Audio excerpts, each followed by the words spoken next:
All right, now, everybody. Quiet, listen to me. We're going to start a show. Now, some of you people have been with me before. You know it's going to be a tough grind, but we're going to have a show.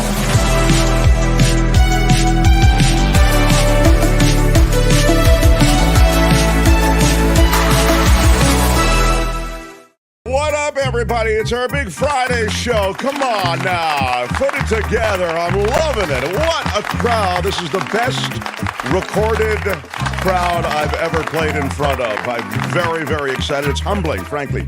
Please be seated. Albert is here. Albert, thank you. Kim is here. Kim, how are you? It is a day of Florida news. Big breaking news. I've got some law and disorder breaking news.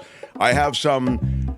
I'm going to call them irritated emails, not angry, but irritated, respectful, but irritated. I will share those with you. You know, I always steer into the skid. If there's ever a bad comment, or I gravitate to that stuff. Let me put my credibility glasses on. Also have a bizarre thing that happened. I mean, it's pretty bizarre that happened in a parking lot yesterday. And thank you to everybody in Oregon. I know now. It's Willamette. It's not Willamette. It's Willamette. I wonder if another 300 people could tell me that it's Willamette. I stand corrected, everyone. I stand corrected. Yeah, so thank you. Yeah. My bad. I'm sorry. Right, clearly. People are all over me like a bad smell about that. Mark, I've lived in Oregon for years, and you made a common mistake, but all right, I got it. I'm sorry. Really. I won't make that mistake again. Would you like to apologize for what you've done? It's the same I thing am happens. apologizing. My words upset so many people. Apparently they did. But I understand it. You know, it should be, thank you for that, because I would have mispronounced it continuously had I not been corrected, so... It's the same thing if you add an S to Sierra. You Right, say, right. and then the newsroom phone rings off the hook. There is no S on Sierra. Right. Yeah. People are more concerned with that than they are with the end of the world through climate crisis or whatever. Yeah. I'd rather slip into dictatorship than have someone mispronounce call it Willamette instead of Willamette. Come on. Yeah. Or in a sports broadcast, you're playing. The Niners are playing, and they keep on saying San Fran. People from San Francisco. Oh yes, well that's that. just a disrespectful. Yes, please. Exactly. I've never been so offended in my life. I will get right to it. We'll do The Mark Thompson Show. Yeah, what I wanted to do was mention. Thank you, Francine. I made the same mistake. She says. Yeah, thank you. Everybody's welcome into the chat. We have a live chat going. The show's live right now. Most people listen in delay. Love your comments in delay. As I say, since most of you do take in the show in different ways, any comment, any email, anything, we read the comments and we read the emails, and so really do appreciate all corrections. Jerry Johnson, happy Friday to all. JR, wow, look at this. Commish, kicking off March Madness. Celebrating my birthday with John Rothman tomorrow. JR with, am I right about this? Could it be? I'm looking. Is that a $100? A major announcement from the Mark Thompson Show. A major announcement. It is pretty major, man. JR. That's not fake. That's real. Well, I'm very impressed then, and I am... I'm not gonna cry. I'm not gonna cry. I'm going to cry, I think, because I'm not gonna cry. I'm not gonna cry. We desperately need the support of our community and our viewers. And JR, you really big shout out to you. Yep. And a thank you. And happy birthday. Thank you. Thank you, Albert, for playing the four thank yous. The four thank yous feels like it should be a group, like a singing group. The four thank yous? No? Just an idea, maybe for you kids out there. You want to... What? I'm sorry. I'm not good with that kind of thing. JR, $100. Now, JR has touched on something, Albert, and you can leave it up there because I love that JR is such a big supporter of the show, has a birthday. Rothman's birthday is today, right? Yeah. And JR's birthday is tomorrow. But March Madness is kicking off, and we have on this show Mark's Madness. Now, the commissioner of Mark's Madness is Albert. And so, Albert, I wonder if you can give us a state of the state on Mark's Madness. Again, if you are new, we have drops on the show that we play, sounds that you hear. You know, What? That's one of them, okay? And that might be one of the sounds There's you'll never hear been along- anything like this. Yeah, never been anything like this is another one. We play them off against each other in brackets, just like the NCAA tournament. And Albert is the commissioner of Mark's Madness. And we used to have Mark's Madness, well, we had hat anyway that said Mark. Is it still behind me? I think it might be. I'll begin to wear it when we get into Mark's Madness. But anyway, to the point. When is it starting? Is there going to be a play-in? In other words, will drops go up against each other to be playing into the various brackets? How will it all go down? I turn it over to you, the commissioner. Yes, so play-ins, so the last 2 drops will be competing to join the tournament on Wednesday, March 6th. So that's next Wednesday. That'll be a play-in day. Play-in day. So those will be the winners of those will be the final 2 drops in the tournament. And then the tournament will begin Monday, March 11th. So you'll have until the 6th, until the 11th to fill out your brackets. And we'll probably mention it 1,000 times, if not more, in between that we time. need And people there's to be going to be aware explainers of it. Yeah. and how to sign up. And we'll have a separate video that will play all the drops. So you could watch that video as right. You can fill evaluate out the your bracket. drops. Right. And you can figure out in your mind which drop you think the audience will vote on to the next round. So it's a lot of fun. It really is. Mark's Madness. Yeah, well, not now, but it is fun. I have to say, Albert, and this is a key this year, something that you in the commissioner's office have insisted upon. The commissioner has asked us not to put a lot of the perennial winners, and perennial would be a ding word. If there's a ding available, thank you. Not to put the perennial winners in. So it's going to be a lot of new entries into Mark's Madness this year. So good luck. Right, Albert? You don't want the... Yeah, there's going to be a whole side of the bracket with brand new drops. So that'll add some something new, a new dynamic this year into Mark's Madness. And then the other half of the bracket will be the ones that have been in the tournament but hasn't really gotten too far. And again, you will be voting during the show and in the breakout videos too, or after the show in the live stream. We'll put stuff up there. So you'll be able to vote even after the show ends. So if you're listening and you say, well, I don't listen to the show live, as I say, most people don't. So you're not alone, and we'll make sure that your vote counts. But things like, I think what won last year was Good Day, Sir. Good Day, Sir. Why are you yelling? I've never seen nothing like that in Golden Corral before. Well, that might be in it. I've never seen anything like it in Golden Corral before, although that is very seldom heard. Good day, sir. That one, and we might even have just a whole Kim bracket too, because we have a lot of Kim editions. All right, maybe. No, Kim, how are you? All right, we'll see about that. If y'all remember, I was when we were on KGO Radio, I used to have a K-pop segment. I'd play a new song every day, and Mark, we would hit me with every single type of Simon drop. Yes, that's true. I love the Simon drops. Our personal yes, right. I think there's a hint of desperation. I really do. Yeah, it was beautiful. I would always hit Albert with those Simon drops, and then I'd blame Chris. I go, Chris, come on now, give it a chance. Poor Chris. Yeah.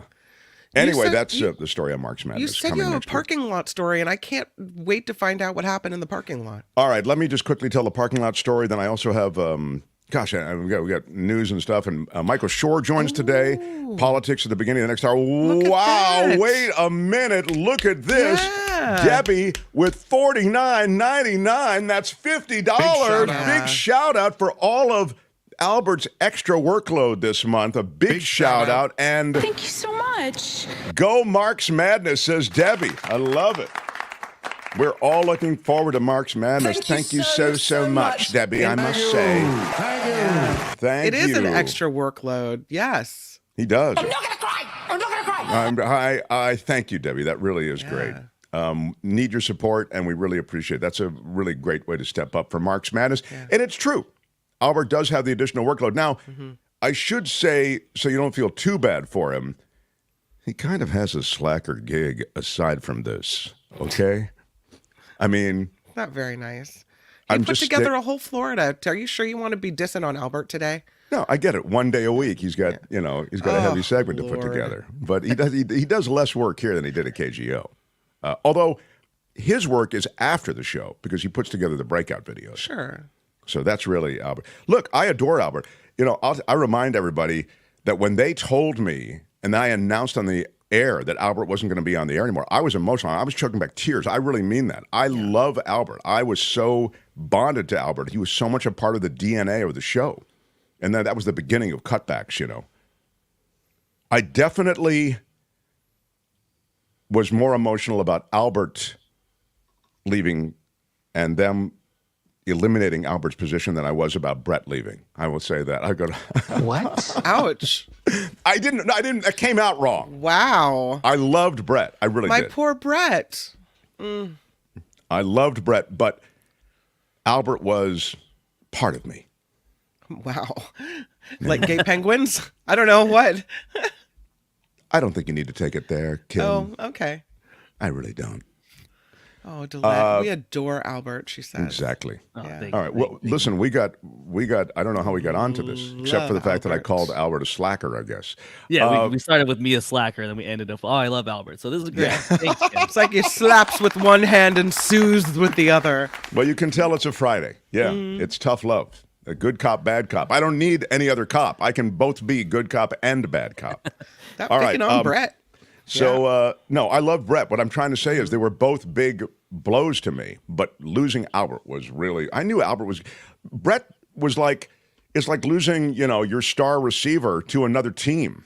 He signed a big contract and he left for another team. Well, I miss him, but it's not as though, Albert is going out into the Netherland. You know what I mean? I didn't know where, but Brett is right across the street making big money and, living large. We love Albert, says Vivian. Yeah, we all love him. All right. The Mark Thompson Show. I'm very tired a lot of the time. Don't, BW Rock. It's like talking to a drunk guy. I love you. I hate you. So I will sometimes in a parking lot or even by the side of the road, I'll pull the car over and I'll just lie down and close my eyes for a few minutes just to get some rest. I have a lot of trouble sleeping. I got a neck problem, blah, blah, blah. Everybody's got problems sleeping. Everybody's under-rested, I think, in this culture. So I'm not looking for sympathy. I'm just saying that's my jam. Like when there's an extra time somewhere, I will... 10-minute nap. Yeah. Car nap. So I'm listening to the radio, and I am in the parking lot of a supermarket.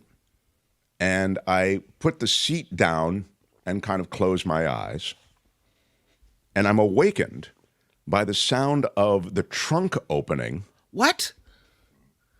That's what I said. And I'm thinking, oh my God, this is going to be me confronting some, street person. I swing the door open. And now I'm, having to bring my, what the F is going on? I didn't say that, but you have to have that on the inside. Your bravado, your tough guy act. You have to be ready with that, even though I don't say that. I don't lead with that. So funny, yeah. So I whip the door open. I get up out of the car, and I walk back to the trunk, and it's a woman with a full shopping cart loading it into my trunk. I said, what? Wrong car, ma'am. I'm so sorry, but this is my car. And she goes, it is? And I said, yeah, it's my car. I was just in front. I was just closing my eyes for a second. She said, she might have said, are you sure? Or something like that. I'm thinking, well, how did she get the trunk open? I'm 100% sure, ma'am, that this is my car. So then she said, oh my God, well, where's my car then? She still sort of couldn't. It was slowly seeping in, but this whole thing happened over 15, 30 seconds that she began to realize. She said, oh, my car must be in another. Yeah, I said, I don't know, But I said, it's no problem. I just didn't want you to load the whole trunk up and then have to unload it. You know, so you may as well stop now, you know. How did she get your trunk open? Well, because I'm in the car. And so Tesla, I guess, everything's open if you're in the car. It's reading your Bluetooth that you're inside. In the same way that it locks the car when you leave the car. So if you're not in the car, it'll lock automatically. Huh. But I had no thought about the fact that, I guess the trunk is open also if somebody's in it. Wow. It was wild, man. It was just a weird, you know, one of those My weird bad. moments. I'm sorry. Yeah, exactly.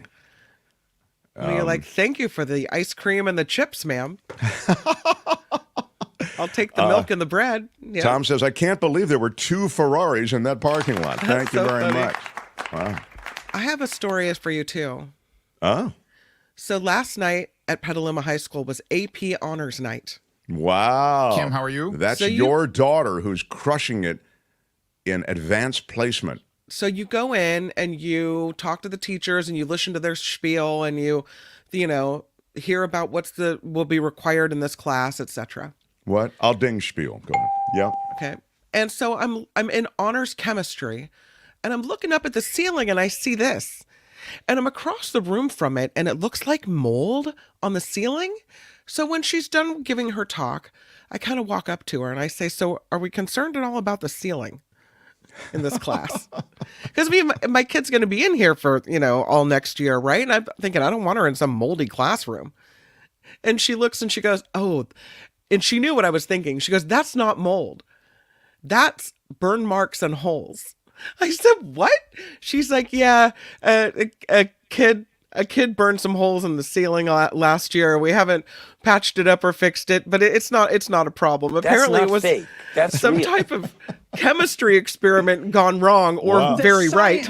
Is ridiculous. Yeah, unbelievable. Some kid burned the ceiling. I thought that was pretty funny. That's going to be a fun class. That is pretty wild. Yeah. By the way, that's the only way you're getting anywhere near AP chemistry is through your daughter. Am I right about that, Kim? I took AP chemistry in high school, and let's just say, I barely passed that one. Mm-hmm. But boy, the teacher was really cute. I'll never forget. His name was Mr. Siddons, and he taught chemistry and compared everything to scuba diving because he's a diver. No. So he would talk about pressures and things. And I'm like, could you just wear the scuba suit in the front of the class? Because you're hot. You just nothing. Wow, you are really, Kim, always cranked up. Speaking of changing clothes, did you ever get your suitcases back? So that's the other big news. I really appreciate the focus on The Mark Thompson Show. On a very busy week. It's remarkable. December 23rd, my bag was lost in 2 bags. Lost in Chile. In Chile. Okay, they weren't lost in some big bowl of chili. Yeah. Chile, right? In South America. And in a place called Valparaiso, which is a magnificent port town, which is almost like an artist colony in parts. There's like a living, breathing monument in a way in that city to street art. The buildings are decorated with art. It's really cool. It's almost like an incubator for artists. But I digress. My luggage was to be there on the dock from the ship, which is just there. So it's 80 feet from the room to the dock. They lost the luggage. After a month's time, they say, oh, we found your luggage. They say, and we'll send your luggage back. It's $2,200 to have it returned. Most people, I'm sure, say, don't bother. It's absurd. I said, oh, send it. Here's the money.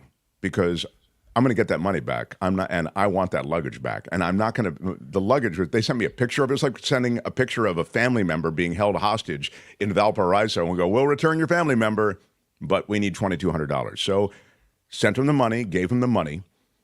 And by the way, as an aside, I did get the money back. And you did get the money back? Yeah, I did. They credited it back. I had to go through some hoops and stuff, but I got it. What do you mean no luggage? So no luggage. And then one piece of luggage shows up through DHL.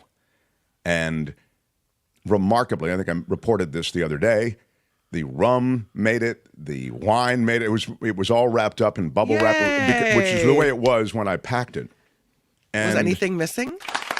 I didn't really, I didn't have a lot of valuable stuff there. And that's the thing. There's no, there's really, it's like there was no, if it was a caper, it was a bad caper. Right. But it was only one bag. So the larger bag still didn't make it back until yesterday. Oh, yeah. okay. Yesterday, the other bag made it. And is it intact? I think so, yes. It is intact, yes. So you got your favorite gym shorts back? It really was just that, what Kim's saying. It was like favorite gym shorts and underwear and socks. I mean, it's not like it wasn't like Love Boat or whatever, where everybody's dolled up and wearing their best jewelry. I don't have jewelry. I don't have like expensive watches. I don't have anything. There's nothing in that bag of any value. So, Phineas was calling it the heroin suitcase. Yeah, the heroin suitcase did not. But now both bags are back, and I did get the money returned. So it's missing luggage, car invasions. They do this to Mark all the time. Thank you, Jimmy. It's true. I feel they do this to me all the time. I don't know what the hell they do it for. Where's the what the hell's going on in the United States of America? That's the one I thought we'd get. What the hell is going on in the United States of America? Thank you, Ron.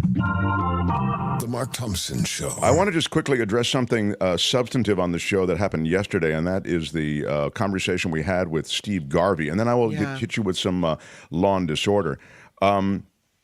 So we had Steve Garvey, and Steve Garvey is in second place in the race for the senatorial seat vacated by Dianne Feinstein, as you know, in California. And so we had him in, and it was a bit of a meet and greet kind of conversation. He was here for 10 minutes or so, maybe 15. And Albert and I discussed this ahead of time, we kind of warmed him up and wanted him to feel comfortable. He's very charming. He's really a nice guy. You know what I mean? He comes across very well. He connects with people very well. These are all things that are important for politicians, but then it gets down to, what are your policies? Where are you politically, et cetera? And he's running as a GOP candidate. And of course, the one thing he did, and he did it twice, was he voted for Trump. And I thought that was the most, in some sense, damning feature of his recent political history. And so I felt that was important to bring up at some point. And so I did bring it up. But I did not, I didn't grill him. I didn't corner him. I didn't debate him. It wasn't that kind of situation. So I got this from Diane, who's a friend of the show. She does a lot of actually help with a lot of stuff on our show. I was listening to the interview, and afterwards you mentioned if you want to know about his views, go to his website. I don't know if I quite said that. I said if you want to know about his views on certain issues, go to his website. And she says maybe not the exact words, but thereabouts. We're listening to learn about his views. That's like having Kamala Harris on, Mark, and saying if you want to learn about what she's doing now, go to her website. I'm going to talk about her days in California what she did a decade ago. Garvey gave you campaign talking points. Garvey's very charming. I'm not trying to be disrespectful, she says. I'm just curious about the logic. And then I think here's a question I wish I had asked, although I must tell you, even as I say that, I'm thinking, he's just going to be evasive. You're not going to get any kind of, I love people who feel like, well, would you vote again for Trump? That's a good question. Like, I'll look good when I ask that question. But he's just going to skate. Yeah, he's just going to skate. How do you see the Republican Party today moving forward? Again, I think that sounds like a really good question, but he's going to say, well, I think, in some way we've lost our way, but there are a lot of really great people who still want to do the right thing, and I'm going to reach across to those people. I've told you on day one, I'm going to meet with. I mean, I can answer the question for him in his words. Actually, probably better than he could. Yeah, I'm just saying that it's exactly what would you do about the homeless problem? Really? I mean, the homelessness problem in California. No, first of all, it's a problem that, from the standpoint of a senator, you have limited control over. You have control over money on some level, but you don't have a lot of control over policy. Why? Because it's really a governor's call, and even governors don't have total control over locales and cities who have issues with homelessness. You have municipalities and city councils and supervisors, et cetera, who have much more control over the streets of cities and municipalities in California. I'm not trying to say it's not a good question. As I say, question sounds great, but I just don't think, is that really, you think Adam Schiff has a good answer on homelessness? No, but I think if Adam Schiff or Katie Porter, both of whom we have reached out to have on the show because we offer equal time, right? If they had been asked the questions, their policy answers would have been more substantive, right? They can talk about that stuff. And I don't feel like he's really prepared to talk about that stuff. We're supposed to vote for him because he's a famous baseball player. And he doesn't come to talk about the issues. He talks in generalities about, oh, we need to work together again, and Washington, D.C. is broken. Well, tell me more about how and why you're going to fix it. Right? And he doesn't come with the goods on those things. We're just supposed to assume that he knows what he's going to do. And I don't assume that. He is a really nice man, though. If you need me to somehow, through 4 or 5 more questions, which there wasn't time for, but I could have come right out of the chute, just bam, bam, bam, bam, bam, to show you what you just said to me, then you haven't been watching the debates, you haven't been reading the paper, you haven't been looking at anything. If you're that disconnected that you can't see what Kim just said in everything that has been his public face to this point, then I don't think there's anything that I'm going to do in that conversation that's going to. Now, again, I take the criticism and I take the, just as I would take the plaudits. But what I would say is that, isn't it clear? I even summarized for you at the end of his appearance what his basic dance is. It's, I'm somebody people know. I'm a team builder. I've worked with teams before. I'm a hard worker. It's the greatest challenge and the greatest pleasure of my career and life, and I will go to Washington and work for you. All roads lead to that answer with him. All of them, okay? And so I just don't, you get the point. I don't think you're going to get I think if you're looking for a gotcha, this is the wrong situation. It's not what we're doing. But I also think if you're looking for specific policy, it's probably not what you're doing. Now, I also would take issue with one thing. There's nothing wrong with referring people to the website. We do it all the time. You want me in 10 to 15 minutes for him to articulate everything from, Medicare for all to homelessness to the border crisis to, I don't know, to fiscal spending to are you going to vote for Donald Trump again? Again, I think you can skate on so many of these things. They're complex issues. And the one thing that's not complex, are you going to vote for Donald Trump, is something he's not going to tell you. He answered that question on the debate and didn't answer it. So, but I take the point and I take the general criticism, and with that, when he comes back, I'll press him further. But anyway, thank you for that email. Somebody asked, this is from Bonnie. Again, this is an email. I've received a lot of positive letters. This is the Mark Thompson Show at gmail.com.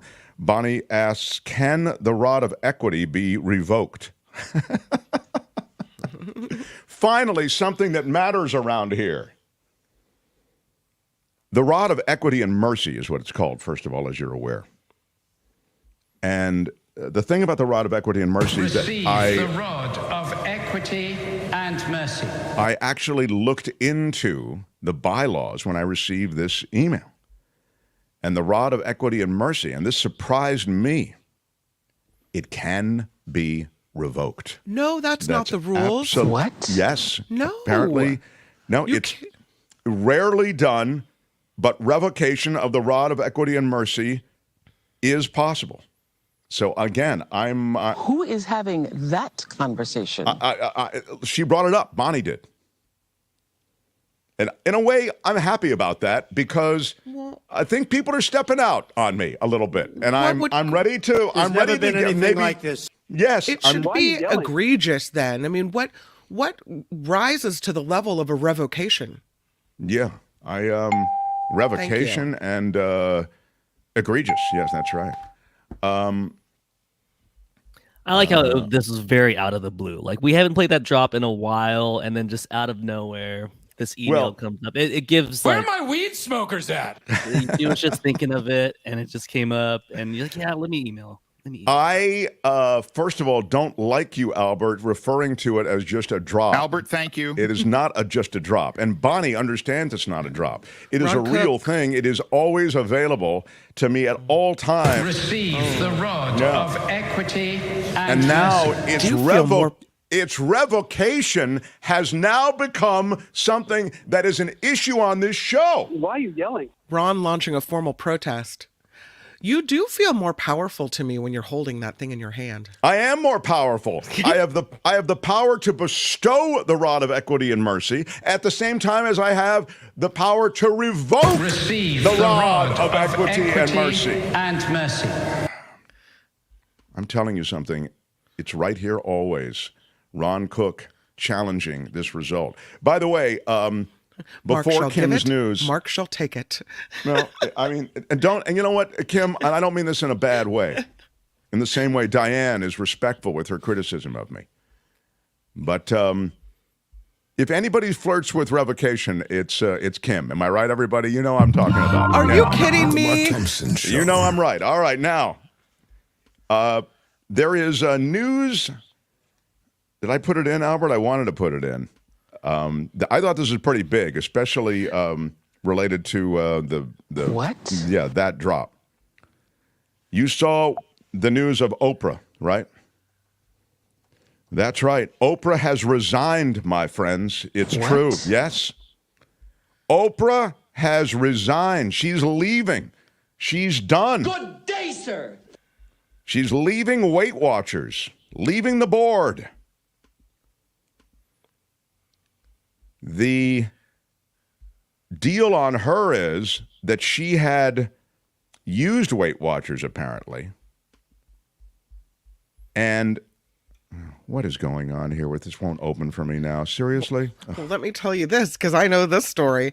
She was the voice of Weight Watchers, right? And it was supposed to be, here's Oprah, and she's in better shape, and she's looking good. But she used the Ozempic, the pill, to lose weight. So how does that look for Weight Watchers when your chief spokesperson isn't doing the Weight Watchers plan? They're taking the weight loss drug. I'll tell you how it looks. 25% drop in the stock. What? Yeah. She wants to, quote, eliminate any perceived conflict around her taking this weight loss medication. This Ozempic, it really works, though. I guess so. Did you see her in that color purple dress? Yeah. Man, she looks That's great. not fake. That's real. She looks hot. Oprah's back to the hot Oprah. Oprah's name and image has been plastered all over the company's marketing and advertising efforts, as Kim has noted. She joined the weight loss company and has a big chunk. Uses a point system, Weight Watchers does, rather than calories or other nutritional metrics to track what a user is eating through the day. I mean, wouldn't you take whatever she's taking? I'm like, can I have some of that? It is ridiculous. I don't know about that. Science seems pretty sound. I mean, except for you're supposed, I read some people have nausea, lose hair. Like, that might not be the side effect you want, but I'll take the purple dress look. That's great. I mean, that's pure speculation. Well, I'm sure there is some. There are, with all medications, there can be some side effects. But you lose hair, you wear a wig. Oh, you're nauseous. Get it taken care of, settle down, and then go back and eat. Yeah. But the company Weight Watchers is battling major competition. So right now, losing Oprah is a very big deal. Anyway, the Ozempic and other drugs that are used for weight loss world has descended upon Oprah and on many people who are trying to lose weight in an industry that is massive. The weight loss industry is massive. There are more diets and more, and that's just weight loss. Then you get into all the other kinds of diets. But Oprah is off the board after admitting that she uses Ozempic. Yeah. And as a result, shares in Ozempic sink 25%. So, The Mark Thompson Show. The other news is out of the world of law and order. We'll see if Kim does it. If she doesn't, I'll pick it up on the other side. Speaking of the other side, Friday Fabulous Florida. How is it today, Albert? You curate it. What do you think? How would you describe it? Yeah, it's pretty crazy this week, but and a lot of notable quotes. I feel like the quotes are really good in this one. All right, good. Albert, thank you. That is coming up, Friday Fabulous Florida. Excited. Smash the like button like a boss. Mark Thompson Show. The Mark Thompson Show.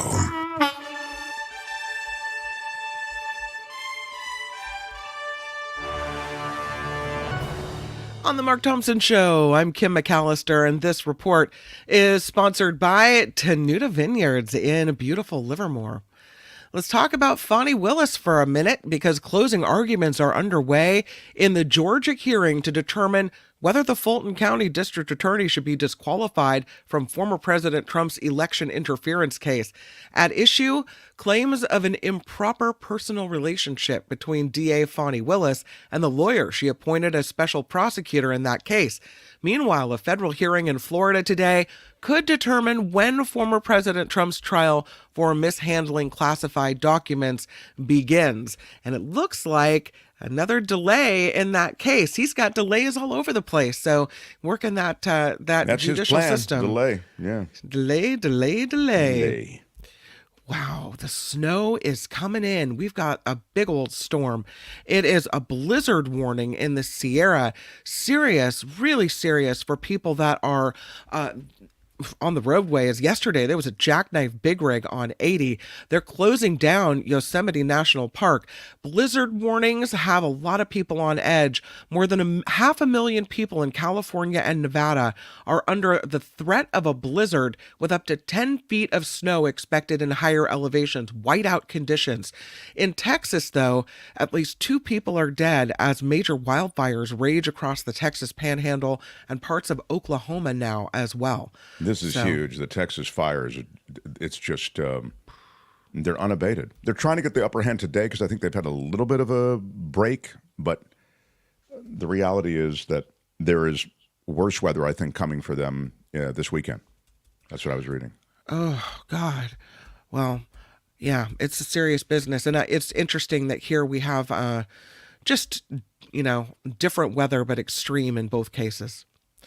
Let's talk a little bit about mifepristone, the abortion pill, right? Their 2 largest pharmacy chains in the United States will begin selling abortion pills as soon as this month.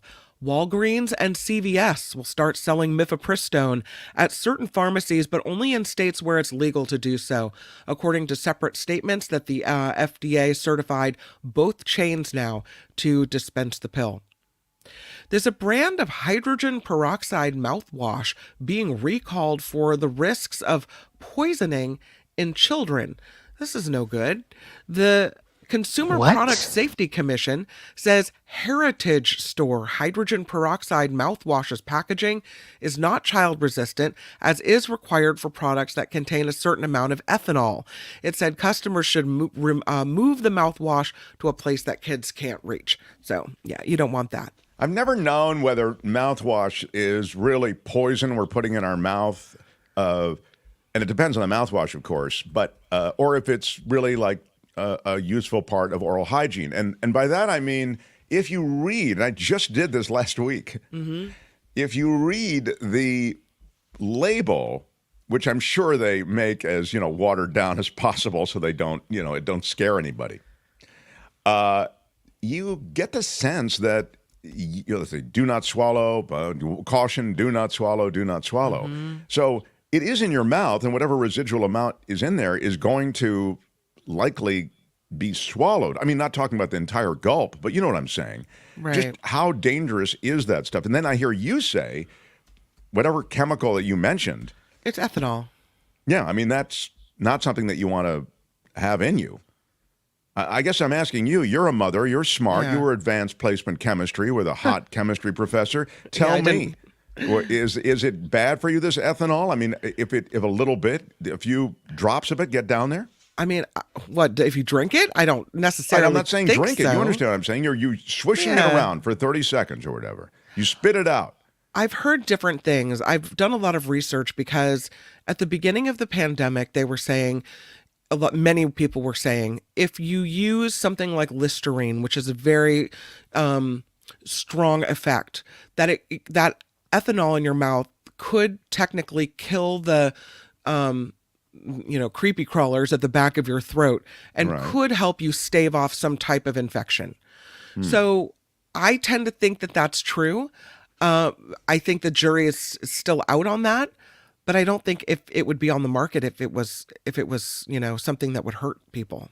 Well, I don't know that last part. I don't know about that. You don't want to drink it. Yeah, but we had mouthwash on the market for years, That's what recalls are all all when they go, no, they've recalled it. As it turns out, it's a cancer. You know what I mean? I don't know. Yeah. But I'm not an expert. Don't ask me. Don't ask questions. Your research is appreciated, though. Yeah, you need Dr. Emil Schopausen III. That's the person who really did research. I will say, if I go to a gathering like the AP Honors Night last night, I do afterwards swish with mouthwash, thinking, okay, if I breathed anything in, we're going to kill it off now. Yeah. Except for the AP, is the AP Honors Night. Do you feel it's sort of a cesspool of bad stuff you need to swish out of your mouth? I feel like it's about a lot of people in a room together. And, I see. Just the congregate setting, in other words. Telling you, I don't want your COVID. That's all I'm saying. Yeah. So let's talk about what's going on in San Francisco, because there's another name now emerging as a threat to San Francisco Mayor London Breed's re-election. Progressive San Francisco Supervisor Aaron Peskin is reportedly about to announce a run for the city's top office. Peskin's set to make it official next week, partly in response to former supervisor and former mayor, he was mayor for a very short time, he was mayor, Mark Farrell's decision to enter the race. He also says there's no progressive candidate in the race without him. Supervisor Asha Safai and Levi's heir Daniel Lurie are also running. Peskin terms out of his Board of Supervisors seat this year. San Francisco uses a ranked choice system, and Peskin has not been included in any recent polling, leaving his effect on the race a mystery. So we'll see how this goes. I listened to the Nikki Maduro show this morning, and I was listening to John Rothman talk about the mayoral race, and he actually touched on this. And I must confess to you, I like to be completely honest all the time on this show, that I have absolutely no recollection of what he said about the mayoral race. Good day, sir. But I love the way he said it. I don't know what he said, but I love the way Rothman speaks, so I listen. He did say he's not running.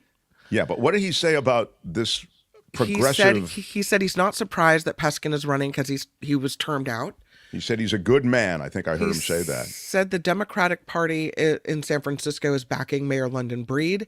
And so he seemed to be a little more favorable toward Breed right now, is what I heard. Yes, he said that Breed, he did say Breed has done good things for the city, and I felt he was leaning Breed. I got that. That's how it felt to me too. He said you can't blame her for Macy's leaving. That's right. He did a whole thing, and then he did the thing about who he liked the iMagnin bathrooms or whatever. That's right. Back in the old days. Yeah. Anyway, so maybe I did hear it, and I mean maybe I heard it and it landed more, but I just couldn't remember what he said about the progressive mayoral candidate. Go ahead. Sorry. Yeah. No, you know what? Something. I guess you could say it's good. You could just say they're kicking the can down the road, but at least we got a little something movement. The threat of a government shutdown is over for now. President Biden signed a government funding bill today, punting the deadline to later into this month. So they get a few more weeks now. Lawmakers in the coming weeks will have to come to an agreement to pass a series of appropriations bills. The legislation pushes back one funding deadline to next Friday and another deadline to March 22nd. So did they solve the problem? No, they didn't. But did they give themselves some more time? Again, yes, they did. Something exciting Trevor in San Francisco. Hollywood says, I think John Rothman might have said, "And if I may say." He always said he liked it. "And if I may say." I'd like to be crystal clear. I'd like to be, and let me underscore this for your audience. There's no place I'd rather be. Look at these people. Love it. Who are they? They're the goth people. You're going to see them, well, if people like them, on the 4th Annual World Goth Day Festival. I It's going love to it. be Where held is in that? San Francisco. Thank you for asking. Yeah, it is. In collaboration with the USS Hornet Museum, World Goth Day Festival will be held May 4th from noon to 10 p.m. It debuted in 2009 in the UK, and now it's an international event celebrating and informing the public on goth subculture by creating a place-making event for practicing and goth-curious folk alike. What? All right. Wow.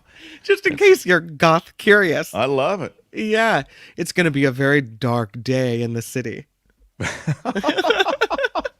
Well, I'm excited about it. When is it? That would be May 4th. Oh, I have time to goth out. You do. I already have the cadaverous pallor you need to be a goth. You know, I don't have to put white makeup on. I'm just pasty. You got to get some black eyeshadow, maybe some black nail polish and lipstick. It's kind of cool, man. You got your black shirt and your black you need leather. jacket. You need some boots. Big boots. I don't know if I can sell that. Yeah. Maybe All some right, gangsta. I'll take a mating on it. Maybe get Courtney a black corset. No. You know. It's gonna be good. No. World Goth Day Festival in the city by the bay. Yeah, it's coming. So this report is sponsored by Tenuta Vineyards in Livermore, where the wine is flowing and the good times are flowing too. It's good stuff. Mark Thompson's Why Are You Yelling Red on full display, and it is really good red wine. They've got 14 reds, they've got 14 whites, they've got so much wine there and so much to see. So when the rain dries up, head on out to Tenuta Vineyards, check in with them. They do tastings out there. They've got party facilities out there as well, and they'll let you walk around the property and check out the vineyards. Really picturesque, really beautiful, and they're really kind. Yeah, Plus, but they really want you to buy the wine. You can go online and buy it, right? Or you can call indeed. them. You can call them, and when you do, you say smash it with your iron rod, because that gets you your exclusive Mark Thompson Show 10% off. Smash it with your iron rod. All you have to say. Your iron rod. So call Rich out at Tenuta Vineyards in Livermore at 925-699-4576. Syrah. Yeah. The Primitivo Port. The Livermore. Yeah. Whatever that says. It might be Wine Friday at the Barbera. The Mark Thompson Why Are You Yelling Red blend. That is proprietary blend. It's Syrah. It's How a much cab is it? Does it say mix. there? How much is it, Albert? What's it say? This is our. How much is the Why Are You Yelling? It is a glass is $8. Wow, they really underpriced the glass. Oh, it's $8. The wine club pricing is what, $28? I think that's a good deal. Under 30, that's fantastic. Anything under 30 is strong. Very good. It's good value. You'll be very happy. Plus, you're 10% off. Oh, right? That's right. Yeah, it's not even. Yeah. Good stuff. 925-699-4576, the number for the winery, and have a wonderful glass of wine from Tenuta Vineyards in Livermore. Our thanks to them for supporting The Mark Thompson Show. I'm Kim McAllister, and this is The Mark Thompson Show. The Mark Thompson Show. My wife wants some vegetables for crudité. I was a basketball referee. Feels great, baby. Who's Mark Thompson? It's unbelievably offensive. What he's got going here is a situation. I was fortunate. Everyone I worked with made me better at my job. You are a cover-up artist, and you are a liar. Keep that up there, Albert. That first virtual meet and greet of 2024 is going on March 14th. Circle it. Digitally or literally on your digital or literal calendar. 6:30 to 8:30. It's a 2-hour virtual meet and greet. It will be unprecedented. We haven't done one in many, many months. There's a 20-person limit because if we have too many people, we just can't visit with everybody. You can sign up at our PayPal which you can reach through the main website, the Mark Thompson Show at gmail.com. I'm sorry, the Mark Thompson Show at gmail.com is the, markthompsonshow.com is the website place where there are links, and you can link to PayPal. And if you throw down $50, put with your $50, this is for my virtual meet and greet, or just say meet and greet. That's all you have to say. Then we'll lock up your spot. I know this is sounding more complicated than it is. I'll tell you again before the end of the show. It's very easy, actually. You go to, again, themarkthompsonshow.com, click on PayPal, go to PayPal, throw down $50, and that donation locks you up a spot. Mm-hmm. It raises money for the show. We'll have a lot of fun, and we're looking forward to seeing you. You RSVP to tell us, hey, I put the $50 down, to mtsmeetup@gmail.com.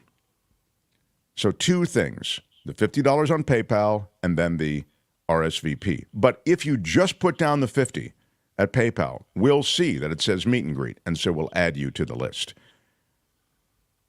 I think it'll be big fun. We have special guests planned, and that'll be a week from when, Albert? A week from next Wednesday? A week from Wednesday. So next Wednesday will be the play-ins for Mark's Madness, and then the following Wednesday will be the meet and greet. So a lot of stuff happening on Wednesdays. And Belinda on Wednesdays now, too. So yes, Belinda on Wednesday. And Albert will join the meet and greet from where, Albert? From an exotic land, isn't that right? Yeah, I'll be in Taiwan. So I'll be in Taiwan, of course, on the first week of Mark's Madness, but that's pretty self-contained. Commissioner out of the office on the first week of Mark's Madness. I don't know about that. Yeah, but he will join the meet and greet from Taiwan, which is very impressive.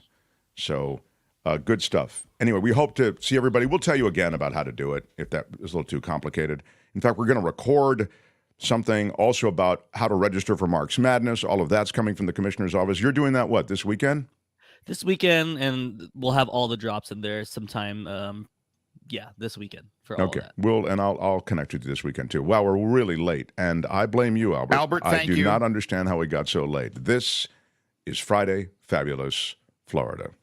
It's time for Friday Fabulous Florida. There is a gigantic alligator in my kitchen. A look at the weirdest stories from our weirdest state. Albert, I have to stop the show now for a moment. Yeah, I've just been told by Trevor Starr that the 14th is a Thursday. It's not a Wednesday. It's a Thursday, so it's not Wednesday. So yes, I stand corrected. My bad. No, I don't know. Maybe I stand corrected. I don't know who. Would you like to apologize for what you've done? I would. One of us did it. I don't know who. I will shoulder this blame. Yeah. It is the 14th is Thursday. It's a Thursday. Yeah. It's I think I said Wednesday too, but it says Thursday, right? Doesn't it on the art? Thursday. Yep. Yeah, we could just pull that up. Yeah, put it up there for a second. I want to make sure. The meet and greet is on Thursday, the 14th. March 14th. March 14th. Okay, yep, that is a Thursday. So it's a Thursday. Thank you, Trevor. Oh, my God. I don't know what's happening. They do this to me all the time. I don't know what the hell they do it for. I'm just thrown off. I don't know how it's going to go now, how Florida's going to go. Do I need to do the open again for the video? You do, yeah. So okay. So everyone, let's pretend that didn't happen. Okay. Hang on a second. Let's just take a moment.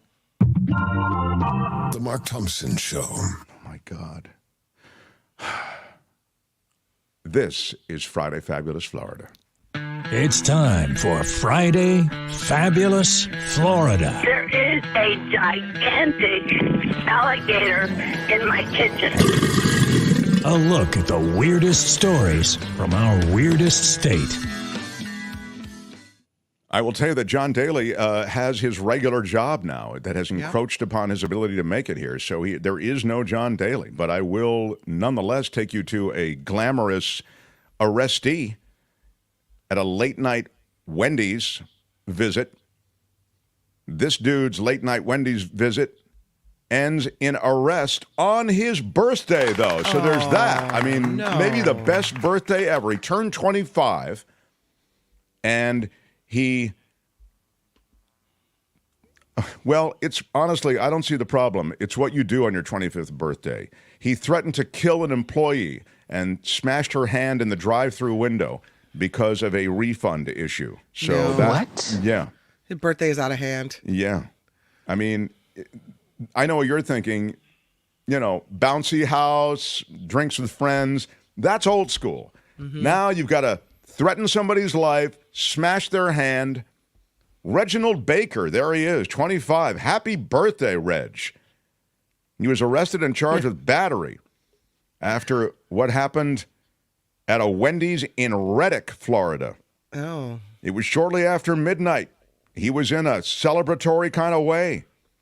He said he was just trying to get his food, and the drive-through window was where he was picked up and arrested. He was showing signs of possible drug or alcohol impairment, and the employees wouldn't give him the food, he says.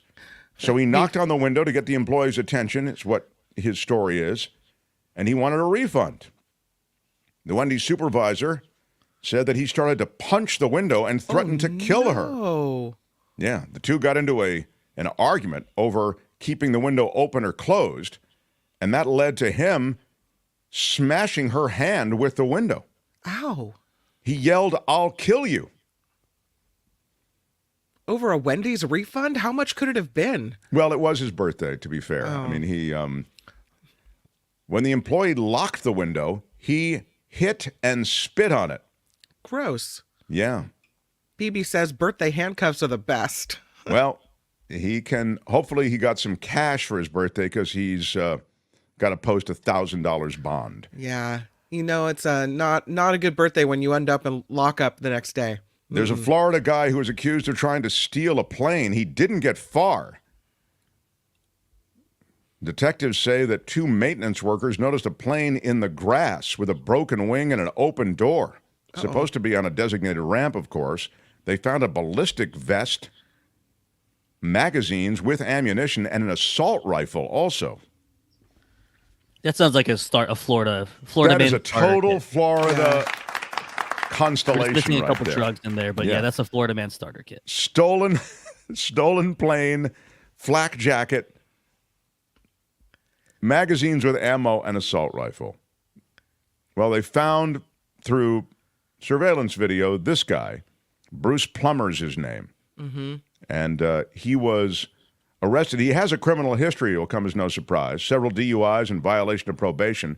On the Mark Thompson booking photo scale, I am going to give him a 7, everybody. I'm going to give him a 7. Controversial, maybe, I don't know. There's no smile. He looks no smile, angry. exactly. He's going for a look, and I give him a lot of credit. No. All right, well, I'm just saying that is what I give him. Yeah. I'm giving him a 3. It would have been boosted, no shirt. If there's no shirt, it would have been a better photo. True. Maybe I'm a little generous. It's Friday. Pretty crazy. A Florida man taken into custody after climbing a cell tower and live streaming it. He was arrested after climbing this cell tower in Hillsborough County, according to sheriffs. The dude was arrested. When you're up there and you see the cops when you come down, not a lot of incentive to come down. He did come down. And body camera footage released by the sheriff's office showed the encounter on the ground. And they were pretty nice to him when he came down. Love the use of tax dollars here. Yeah, there's this guy on the tower. We got the advanced camera surveillance on this. Yeah, he's a good climber. Look at him go. Yeah, he's definitely. Yeah, hold my beer. Watch this. Yeah. I really think that no safety ropes. What kind of drugs are you on? We have infrared cameras. My lunch that there's alcohol involved. Maybe. Yeah. Anyway, they got him. Wow. And he is in police custody. A Florida man crashes a wedding, attacks the bride.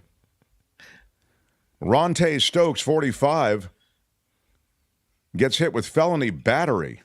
He threw a chair and attacked both the bride and some of the guests. I think Albert has video of it. It's pretty shocking. I mean, this beautiful moment of matrimony in which you're pledging a lifetime together. Yeah. I mean, every year on the anniversary, you're going to watch the wedding video, and I mean, usually the chair throwing doesn't start until a couple of years into the relationship. And here they got it right into the ceremony. Do we have the video, Albert, or should I move on? We got to go a little quicker here. Okay. For A Florida man is accused of breaking into a car. This is the final story. I have Michael Shure waiting. Florida man is accused of breaking into a car at a meeting. It's a commission meeting. And the great thing about this is it involves our favorite sheriff. Grady. That's Grady Judd. There's a reason that this place is fun. Yeah, that guy. Love him. Polk County Sheriff Grady Judd says the motto in his gifted coffee mug that states, "You can't fix stupid, you can just cuff it," especially rang true recently when he says Polk City leaders caught a man breaking into a car during a commission meeting. Mark Byram, 33, went to the parking lot of the Polk City government building when he knew that the commission was meeting. And he broke into the assistant city manager's car. Well, they're in the meeting. They're not paying attention. Exactly his plan. Yeah. I mean, it was... Ooh, it's a wild idea, but it just might work. He was arrested as he was walking away from the car. And he stole the owner's manual to the car, Grady Judd say. What?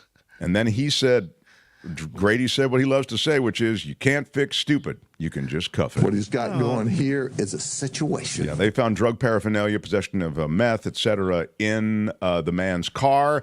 That brings us to a close, but we must pick a favorite. We don't want to. We have to. The bylaws of the show require it, and so I will remind you of what you've just heard. The birthday assault at Wendy's. That's pretty good. The dude accused of trying to steal a plane. He didn't get far. They found all those loaded magazines and weapons. Yeah. The Florida man taken into custody after climbing the cell tower and live streaming it. The wedding crashed by a Florida guy who attacks the bride and ends up getting arrested.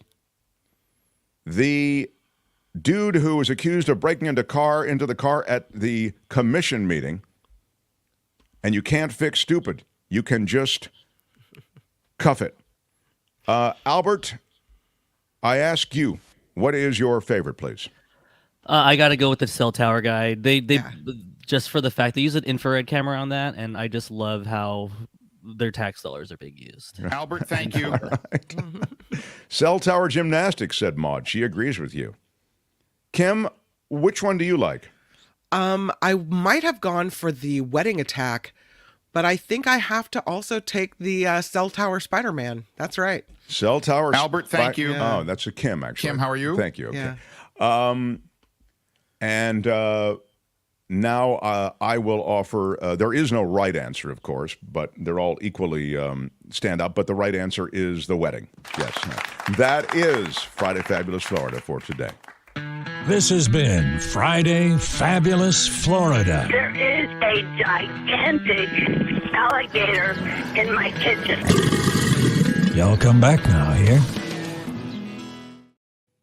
And now, without any further delay, The Mark Thompson Show. He's back from the road, although he's probably still on the road. How about it for politics with Michael Shure? He has forgotten more about politics than most will ever know. There you are with the fish behind you. Where are you, sir? Because I'm in Pensacola, Florida, everybody. Come on. Albert, how could you know that and not have him join us in Friday Fabulous Florida? Albert, thank you. I don't blame know. You. I don't know, frankly, if Albert knew exactly where I was. So, in fairness to Albert. All right, I retract that, Albert. I would love to get Albert in trouble, obviously, but I don't think. I misspoke. I misspoke. All right, now, Michael. By the way, one more Florida thing. Did you know that, and you probably did because you're experts at this stuff, did you know that you can put in Florida man and your birthday, and you can find out? Yes, you did. Okay, that's all. No, we know. It's great, though. No, it's a notable fact, and I like it that you pointed out. No, it's not. I'm nodding that, yes, it's good. It's very good. It's good. All right. Look, there's a lot coming down this week. The border has successfully leapt to the front of every digital offering of a major news organization. It seems to, in every poll now, show up as the number one concern. I think personally that might be the political salesmanship with which the border crisis has been played? Now you have both the president and the wannabe president, Donald Trump, wannabe president again, at the border. I wonder if you can speak to the issue and how they're both handling it. And of course, there's the derailing of the bipartisan bill at the border bill. So you got all of that. Give us a sense of that. The derailing of that bill is part of what Biden's going to use now. And we've talked about that in this space for a while, is that the president has not really been campaigning, and now that has begun. And today, the White House hasn't announced, but sources close to the White House have shared with different news organizations that there's going to be humanitarian airdrop of aid to those in Gaza. And this is all responsive stuff that someone running for president does, even if they are president, at a time when it can get the most public notice. Clearly, their pollsters are saying we have to do more in Gaza. We have to not abandon Israel, but we have to make sure that we find a middle ground. And then on the other side, at the border, what Trump's position is on the border. So if you're the president, you go in and you blame the Republicans for derailing a House bill that many Republicans did want. And you say that they can complain all they want, but when it comes to solutions, they don't do any. And there's a blueprint for that in Biden's past, which is healthcare, right? I mean, Obamacare was there for a very long time. They asked the Republicans in Congress to respond to that, and they never did. They never came up with their own plan. So that's a little bit of what has worked in the past at times when Joe Biden's been intimately involved, and that's what he's doing now. The way in which they both speak of the border was very distinctively different and quite on brand. Albert, do you have that stuff? Would you mind? Can you rally it? I mean, essentially, Biden saying, "Hey, Donald Trump, let's stop with the politics and let's actually get together on this bill that we've already gotten together on. Here it is. Give it a look, everybody." They're coming from jails, and they're coming from prisons, and they're coming from mental institutions, and they're coming from insane asylums, and they're terrorists. They're being let into our country. So here's what I would say to Mr. Trump. Instead of playing politics with this issue, instead of telling members of Congress to block this legislation, join me, or I'll join you in telling the Congress to pass this bipartisan border security bill. We can do it together. You know, and I know, it's the toughest, most efficient, most effective border security bill this country has ever seen. So instead of playing politics with the issue, why don't we just get together and get it done? They're coming.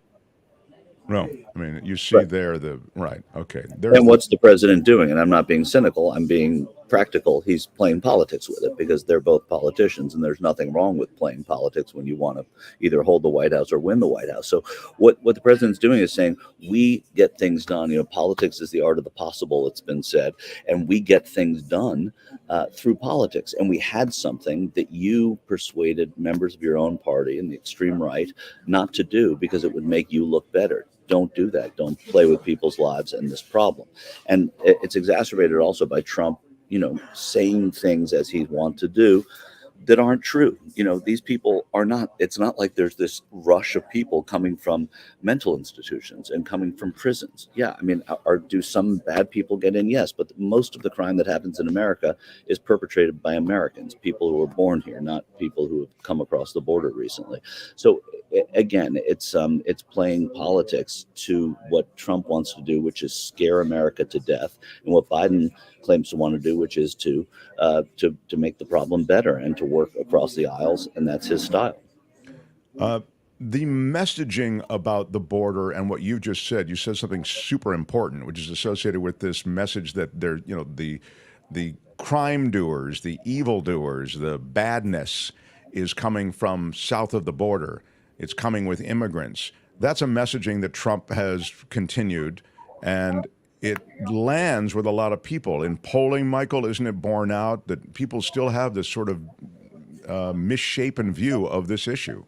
Well, I mean, Donald Trump's ascent to power was based on fear of other, whether it was the Muslim ban, whether it was criminals, whether it was libs and the woke people before we knew what the word woke was.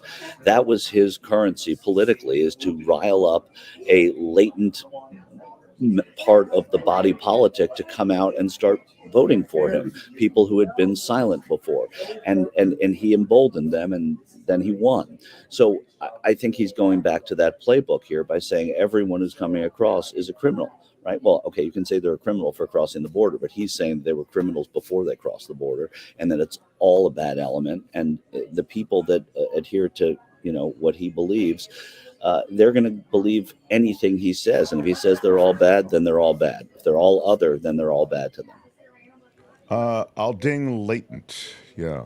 Oh, come on, Mark. Strong. Now, the other questions about politics relate to the momentum that's associated with Trump, with the GOP, and with the incumbent Biden. I feel like Biden takes a lot of incoming fire from his own party too. The he's too old stuff. I wonder if you could just kind of, you haven't been there in a couple of weeks. Kind of build a framework for us to understand what's happening in that sphere. Well, I think look, they both take incoming from their own party. It's not that Biden's, it's unusual for a sitting president to take incoming from their own party. It's not on policy. It's not on, the success or failure. It's based entirely on, is he too old to be president, which is a normal conversation that Americans should have, whether they're Democrats or Republicans. But when one's 81 and one's 77, not a great difference, right? But what I do think is that in as you've seen Donald Trump sort of emerge as the candidate, you're going to start seeing the president turn into a candidate more than he has. And I think you've seen that in the recent, 7 to 10 days, since certainly South Carolina, which hasn't been 7 to 10 days, but it was very recent. You're going into Super Tuesday. I think that the more that Donald Trump is clearly the candidate, and we know he is, but then the Democratic Party, the DNC, and the Biden campaign are going to spend all the money and all their time going after him. And you talk about momentum, and I think it's a really important thing you bring up, Mark. I mean, it's now it just turned into March, the elections in November. There are going to be momentum shifts. There are going to be things that we don't know that are going to happen that have already happened, right? I mean, Jimmy Carter could die and Joe Biden could give an amazing eulogy, and the country thinks, oh my God, Joe Biden's fine and this has happened. Things we can't even predict that could happen. Donald Trump could get in trouble. Donald Trump could seize on an issue that turns into the issue of this campaign and obliterates Biden. So what I'm trying to say is that there are momentum shifts. And I think right now you're starting to see the game plan, and you're starting to see them come into position as the candidates of their party. And even as we've discussed ad nauseum and people are talking about in the news every day, even that could change. So this is a very unusual election in that regard alone. Yeah, and you've also pointed out that the real election campaigning on the part of the Democrats and Biden is just beginning, or still a ways off, actually, is what you've been saying in the months that leading up. I mean, it may be in all of our minds going on all the time, but the real firepower is being saved in effect. Exactly. That's so true what you're saying, because you have newspapers and news outlets, and from the most mainstream to the most streaming and online and weekly and scurrilous, whatever it is, everybody's been covering this election already. The only thing that hasn't happened is one of the candidates hasn't been running yet. And I think as the president begins to run, then these things start to matter, and then there's a focus, and then you can pay attention to what's going on a little bit more. It's not a fault of people like me, who have been covering an election that nobody's paying attention to, and it's just the sort of natural human nature is until it's a real race, people don't pay as close attention. And now that that's happening, you're going to start seeing it in a different light. I want to ask you about the Supreme Court in a second, but first, I don't want you to think it's just me, because this is Tom, keeper of the ding. Scurrilous is a ding word. Now, I want to get to the Supreme Court, and this is interesting as well, and this, I think, is something that is spoken of but will never happen, but nonetheless, I'm going to... Biden can't expand the Supreme Court. It takes Congress to do that. There's talk of the Supreme Court, how it's really now just rigged. It's a bunch of Trumpies in strong enough numbers. You don't need many, right? To swing all of these decisions, to delay court judgments, to allow Donald Trump to ascend to power. It's really Bush v. Gore, but instead of it being one fell swoop of Bush v. Gore, it's a slow creep of Bush v. Gore and a stealing of an election. Okay, I don't agree with that. I mean, I don't agree that it is Bush v. Gore, because Bush v. Gore was unprecedented, and it was something that they decided an election in one moment. They actually decided the election. A conservative court is certainly going to tilt an election when it comes to the issues that they're doing right now. Yes, could they have passed on taking this most recent case? Sure, they could have, but they decided not to. And legal precedent, in a way, demands that. You know, this is a real question. What does a president have immunity? I mean, that is forgetting what side you're on, it's an interesting legal question as to whether or not a president has immunity. A former president has immunity. A candidate would have immunity. And I think that's something that some of the smarter people on the court, I mean, they're all smart in their own way, but some of the sort of more intellectual people on the court probably thought this is something that's worth our hearing. It still helps Donald Trump, there's no question, but I wouldn't equate it with Bush v. Gore. I think the fact that Donald Trump's going to get some favorable rulings is because we have a court that gives people the right to do that, and I don't have a problem with that, really. I'm you could be upset about it, but there's reason to think that it wasn't a terrible thing to do. But you have a conservative court, and when you have a conservative president who puts on conservative justices and a conservative, Congress that does this sort of supports the same thing, and a Senate that approves conservative judges, that's what's going to happen. And this is why you do that. So when your day comes, when the rainy day comes, they're your umbrella. Well, I mean, to back you up, there actually is, we had this with David Katz yesterday. For those who missed it, you should go back and listen. He points to this Nixon versus Fitzgerald case, in which essentially, just to summarize, President Nixon at the time was granted immunity from civil prosecution, from prosecution of a government official, which Nixon obviously was as president, performing discretionary functions. It then allows you, to Michael's point, to treat this as a serious legal inquiry as opposed to just a jihad politically. So to be fair to that argument, there is that. The court, you'd confess, Michael, it's a bad look these days for them. Yeah, on many scores. I mean, I think the Clarence Thomas, Ginny Thomas stuff to begin with gives them a bad look that is indelible. Like there's nothing that can take that away. But they also are the Supreme Court, so they're going to, they have a job to do. And whether you're, if you're a liberal, you can't stand this court. It's 6-3 against you, 5-4 at the very worst, as we've seen some of the justices sort of come to the middle in the absence of Anthony Kennedy on some cases, but not in general. But this is a conservative court, and will be remembered as a conservative court. So it's going to be favorable to conservative causes. The last thing I'll say about the Supreme Court is that 3 justices on this court, Barrett, Gorsuch, and Kavanaugh, they were all part of Bush v. Gore. They were lawyers back then, arguing for the GOP and helped seize that election for George Bush. So I can't get that out of my memory. Well, I mean, it's a president. So Bush v. Gore is our most recent memory about presidential power and who gets to even be president, right? But I don't think it's the exact same thing. I think that there's a way of looking at that decision, how quickly it happened, how understudied it was, and how decisive it was, and how it changed the course of history in America.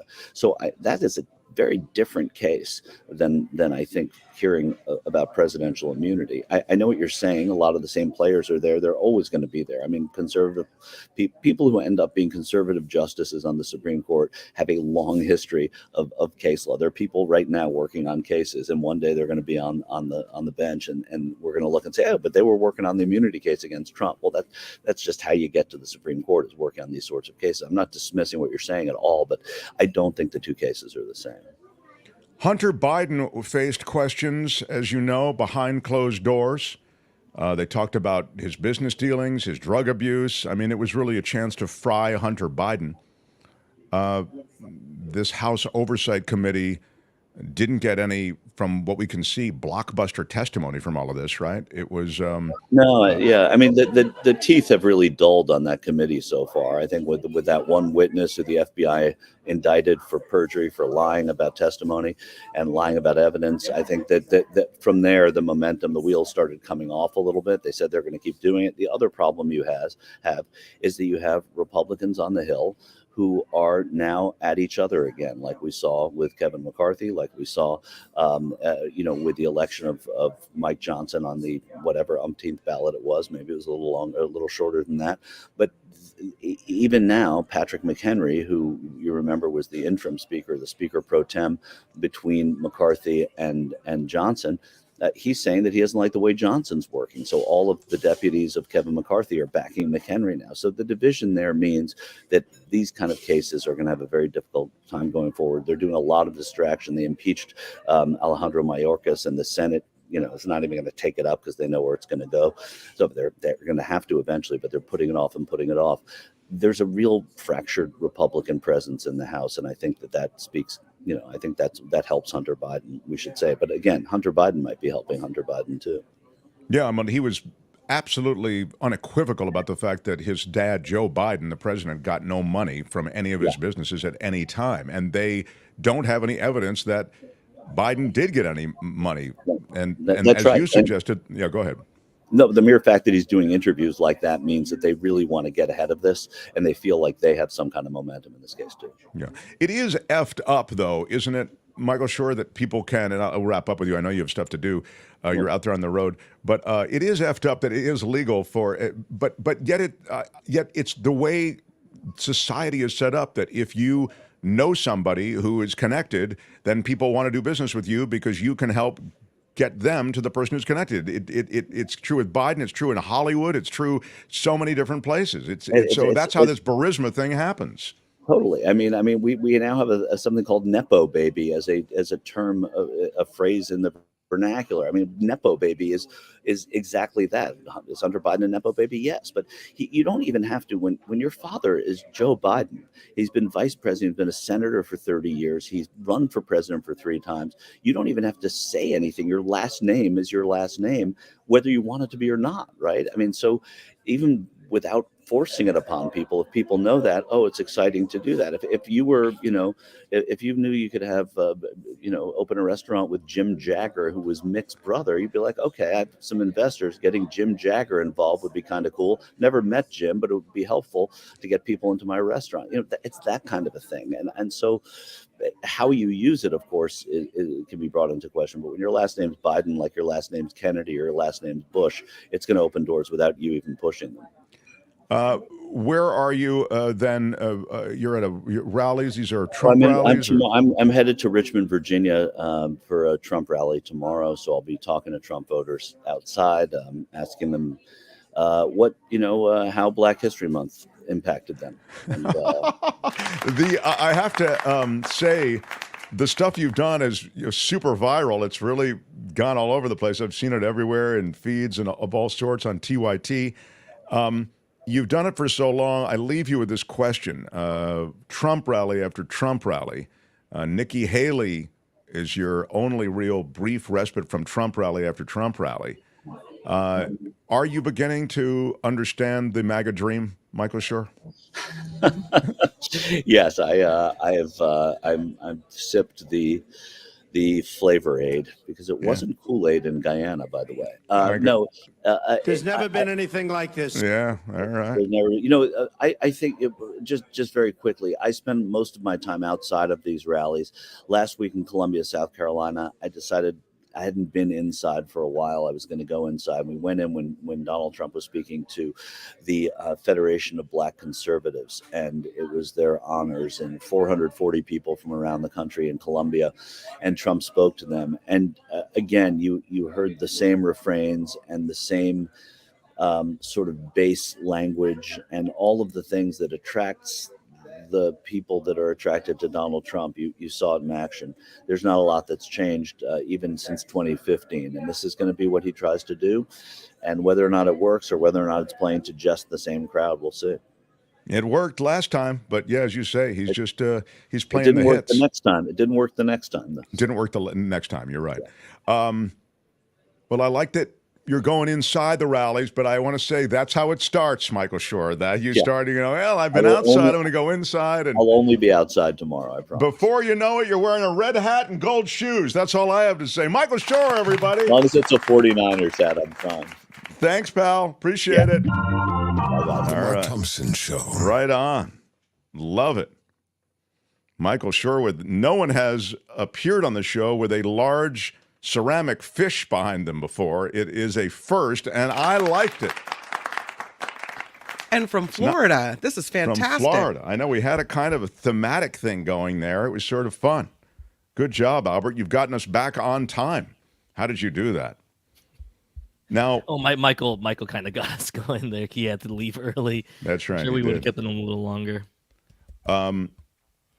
So smash the like button if you would. Like a boss, we've had a great week of shows. I encourage you to go back and watch that David Katz video. We'll bring it up again, the presidential immunity question that was very much at the heart of Nixon v. Fitzgerald. So to the extent that there's legitimacy to the question of presidential immunity, it's wrapped up in that issue. Kathleen Bryant with a 20. Come on, Kathleen. Big shout out. Big shout out and many thanks. Thank you so much. Thank you so much. Mm-hmm. And thank you so much. Thank you so much. Vivian Alshawa, super sticker for a 10 spot. Big shout what out. up? This is great. It comes at a very good time because our show needs a little injection of support from a great audience that is so terrific. I love our community. That's what we've gotten here that we didn't have at KGO. We might have had them in an anonymous way, but now we have them in an interactive way. They don't have to call. They don't have to work through Albert to get on the air. They can just comment, and comment or not, they can be part of things. So many of you, to keep us on the air, have made contributions. So thank you very much. And all of you has hit us with super stickers and super chats and thanks after the fact. You can hit us on YouTube after the live show, which many of you do. Appreciate that. So all of that as we continue for the foreseeable future. I mean, the show is growing, and I'm really excited that we're growing our audience. And, everybody here is, we have just enough to get everybody paid and to cover our expenses, and that really is exciting, because at least we can stay on the air. This Mark Thompson train keeps chugging along. Keeps moving. Next week, I'm looking ahead at next week, in addition to the play-in for Mark's Madness, which will happen on Wednesday.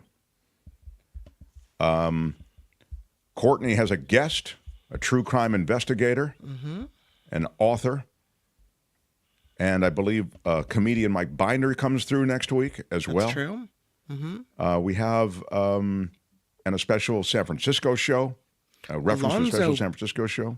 Alonzo Bowden is coming as well. Alonzo Bowden. Bowden, is rather. his last name. You know him from Wait, Don't Tell Me on NPR, and he's also very funny. He's been on the show before. Wasn't he on that there was a stand-up reality show? Or not a reality, like a contest. Last Comic Standing. That's exactly. Albert, remind me, is he going to be here on a day that Albert's working or no? Oh, are you? Yeah, you're here next week, right? I am here next week. Yeah. Yeah, I make sure we ask him about that, about Last Comic Standing. Yeah, because that's where I remember him from. I watched that very. I was rooting for him actually. So. Yeah. Oh, it's cool. Well, you definitely tell him that. Ineptitude is a ding word. I don't remember ineptitude being said, but all right, that's why I you're said there. that off air. Yeah, he must have heard me. Blue Spark with a super sticker for 10. What up, Blue Spark? Big shout out. Big shout out. Thank you so much. Or thank you so much. Thank you so much. And Harry Magnan with a 5 spot. It's $5 Friday, he says. Yeah, it is. Yeah, kid. Big shout out. Big shout out. Thank you very much. Deidre Lozica from Lozica Concrete. Deirdre says, I never called into KGO, but I listened every day. Oh. Very cool. Yeah. One thing I miss about KGO, Lee says, was the guests who talked about the local political scene and arguments for and against propositions. Yeah, that's true. I mean, I think the past few times we had Alex Michelson on, he kind of got into the California centric. Yeah, we did. I proposition. might go back and look at that, Lee, if you're at all curious, but it may not be, everything KGO was in that regard. We now also have Northern and Southern California audience here that we don't want to ignore. Yeah, larger footprint here. We can't be. Yeah, we try to be, still though respect our roots, which we're in the Bay Area and are in the Bay Area. Vicky in Sausalito. Big shout out. How about it? Hi, Mark. Have a great weekend, Vicky says. Thank you so much. Thank you so much. And thank you so much. Thank you so much. Yes. Vicky in Sausalito. I used to live in Sausalito, take the Spencer Avenue exit, slide on into the Banana Belt. That's what they call it, the warm part of Sausalito. Where the people lived in the hills, Albert. That's right. Didn't mess with the crew down there on, what is that street called? It's where all the tourists are. What is it called? It's Bridgeway, I want to say it's called. Bridgeway Boulevard? Mm-hmm. Yeah, it might be Bridgeway Boulevard. Yes, is it? Google it. I don't know. You are correct, sir. Yes, thank you. It was a great, great time. I love Sausalito. Yeah, Vicky is HOF. Very cool. All right, so here's what I want to do, Albert. I'd like to great talk with Ed Begley Jr., says Chris, in a 5-spot. Thank you. That was a really fun thing to have him through. And thank you all for being here. So here's what I want to do, Albert. I'd like to do a sweeper, a little Kim News. Then we'll have Snyder, the culture blaster, through. And during the sweeper, you can put up the information again about our meet and greet. It's a virtual meet and greet, and it's going to be the 14th. That's a Thursday evening. We're doing it at 6:30 at night. It'll be 6:30 to 8:30. It's AMA, Ask Me Anything, during that period. 2 hours. There will be guests through. Jim Avila, the longtime White House correspondent, has threatened to be there. And Spencer Christian has threatened to be there. So we're excited about them. And there may be some additional guests. But at minimum, we'll have a great time with those on the show. Albert will join from Taiwan. And to get there, to be part of things virtually, and again, this is not on the air. This is off the air. It'll be a 2-hour meet and greet. We'll put the information up on the screen, and you can see how you do it. You have that information, Albert? I was kind of... No, you don't. You look like you're I was waiting struggling. for the sweeper, but yes, it's right. Yeah. Okay. Well, and this is... Albert, thank you. Yeah. The first virtual meet and greet of 2024. Special guests, 2 full hours, March 14th, 6:30 to 8:30. It's a 20-person limit. You sign up at our PayPal. You go to our PayPal. You make a $50 donation. It's a fundraiser. We're trying to just raise a number, but we try to keep the number fairly approachable. $50 donation. You'll lock up a spot and just note meet and greet with your donation. And if you want to drop a line to the Gmail for this, it's mtsmeetup@gmail.com.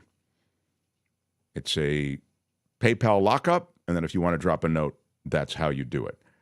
A quick word from Kim, her news, and then we will get into the Culture Blaster. Smash the like button like a boss. Come on, it's a Friday. With your iron rod. Appreciate the love from everybody, and looking forward to meeting everybody who we haven't met and those who we have seen before. Looking forward to visiting with you on our first virtual meet and greet of 2024. Mark Thompson Show. The Mark Thompson Show.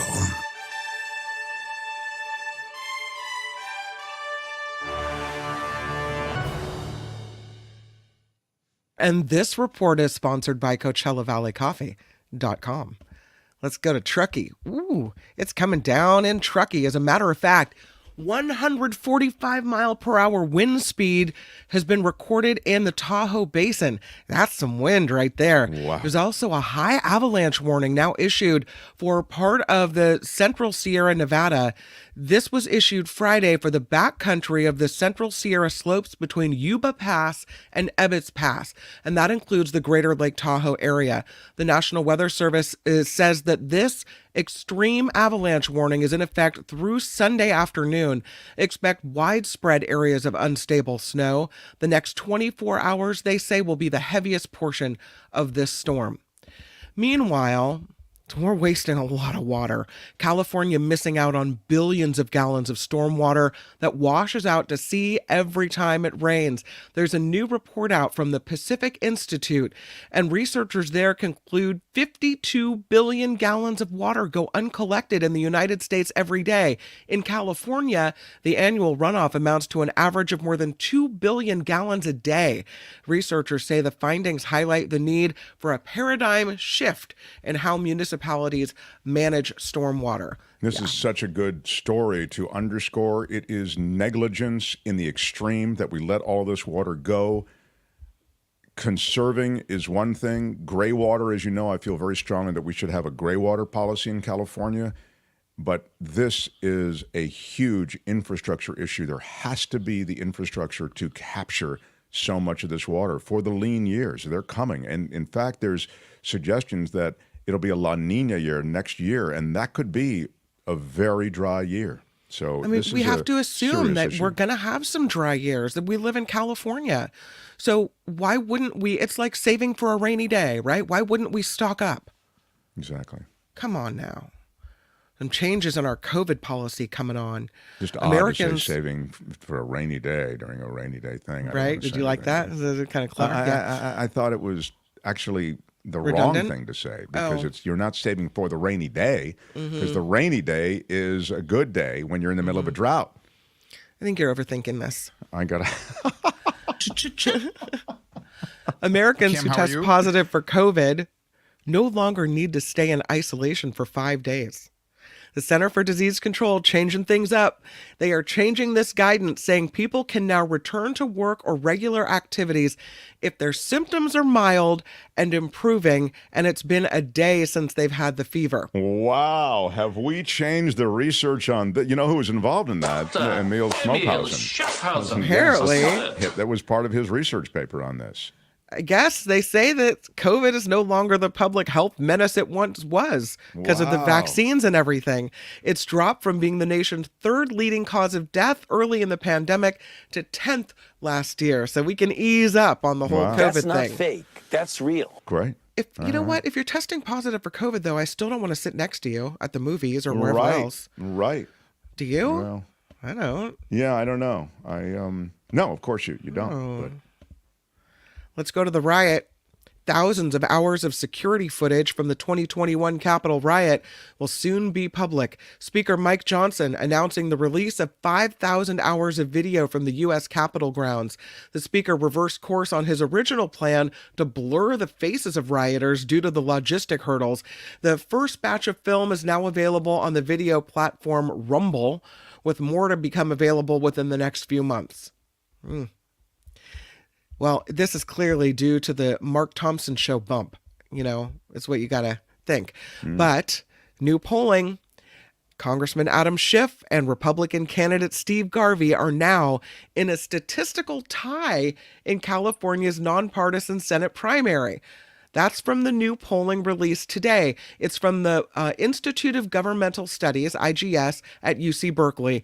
They found Garvey with, listen to this, Garvey with 27% support, Schiff at 25% support. Wow. Garvey's in the lead. Man. 27% Garvey. We did give him a boost. 25% Schiff. Now, Schiff has been, trying to lift up Garvey on ads, but this is wild. Yeah. Now, how's that working out for you, as Dr. Phil used to say? Congressman, right? I mean, it's... those ads, what Kim's talking about, I think most of our audience is aware of this, is part of a campaign to really bump off the lady you see on your right there, if you're looking at the screen, Katie Porter. And so she has come in with 19%. So let me say it again. It's Garvey 27%, Schiff 25%, and Katie Porter at 19%. Yeah. So again, Schiff lifted Garvey, and now he lifted Garvey past him. This is a man with anger. Yeah. This is a man that has resentment towards you. Yeah, well, I don't know how angry. I mean, I don't know, but didn't work out, No. Let's talk about Brandon Crawford. Could we for a second? There's some kind of, we might need Albert to roll in on this one, but there's some, I don't know, controversy in him not being a San Francisco Giant anymore. So there's a new article in The Athletic, and Brandon Crawford says his departure from the Giants is Farhan Zaidi's fault. Apparently, the president of baseball operations for the Giants gave Crawford an offer that he could very easily refuse. Wanted him to earn the last spot on the roster like anyone else could as a non-roster invitee. He's a star, Albert. How could this is blasphemous, isn't it? I mean, how can you ask Brandon Crawford to audition for a role on the roster? I mean, between that and last season, we were trying to get a shortstop to replace him. It's not the best look for Farhan with Brandon Crawford. I'm sure there was a lot more going on, but yeah, he didn't have the greatest of seasons. But you'd think somebody who has done so much for the city, the organization. He's a local guy. Went to Foothill High School in Pleasanton, and it's a bad ending. It's a bad look. Yeah, it was so ugly. He said the bottom line. Crawford tells The Athletic. He says, I wasn't wanted back by the one person whose opinion mattered. He said, I went to the team that gave me a major league contract because the Giants weren't going to. The bottom line is I wanted to come back to the Giants. This from Brandon Crawford. That obviously was the ideal. But he said Zaidi was so underwhelming that it made Crawford wonder if the executive had personal problems with him. Wow. I've told you, it's never easy being in this business. Wow. Crawford even Farhan said... in general hasn't been doing great with getting the big free agent signings, so I think there might be a thing where he's just not really great at... Everybody was he's not a good all worshiping at the church of Farhan, and now they don't want it anymore. Crawford even said he'd take a supporting role mentoring the team's young infielders. As Zaidi is saying he doesn't have any personal issues with Crawford, but that Crawford's mere presence would put unnecessary pressure on young players. Here's what he said. I just think we expect our younger players to have their ups and downs as young players do. And having the greatest shortstop in franchise history on the bench, it was just going to create a dynamic where it was going to be harder for young players to play with a margin of error. That's what Zaidi told The Athletic. So get rid of your best player? I don't know if he's the best player anymore, but he's definitely, as Albert, I think Albert characterized it well. He's certainly responsible for a lot of. He was great, and he's still really good. Right? And that reminds me of my Warriors. A lot of players who are a little past their prime that earn their spots, and look at the Warriors this season, not doing so great. So maybe it's sad to see him go, but it's probably maybe time to move on. We get sayonara, sucker. Well, I wouldn't say that. He's a great player. I wouldn't say sayonara. This story is for our culture blaster, Michael Snyder. Yeah, he loves those superheroes. Yeah, there's an upcoming Superman film getting a title change. It was supposed to be called Superman Legacy. The film will now just be called Superman. The CEO of DC Studios revealed the change of the name yesterday, also announcing the filming has started. David Corenswet will be the actor who wears the S on his chest. Rachel Brosnahan of The Marvelous Ms. Maisel will play Lois Lane. Superman hitting the theaters in the summer of 2025. Wow. Yeah. And this report... I love it. Okay. This report sponsored by Coachella Valley Coffee. Oh, yes. I have my tea here. I actually have two different flavors today. So love the Moroccan mint, and also the next one up at bat over here is the hibiscus.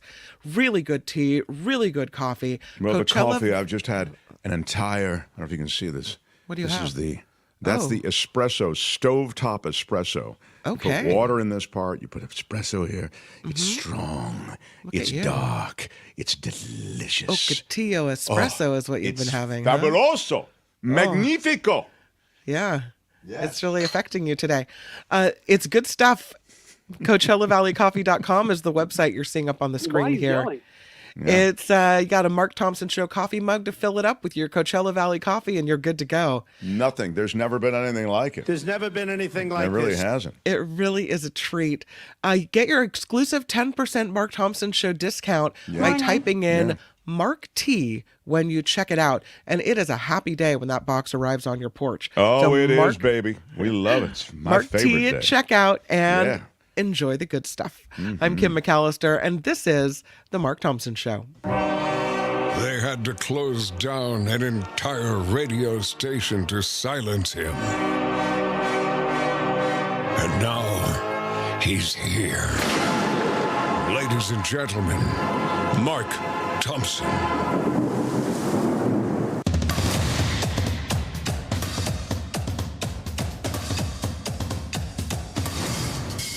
The Mark Thompson Show. Who's Mark Thompson? A lot of people are telling me you're a liar. Feels good. That's pure speculation. When they raided Mar-a-Lago, God didn't like that.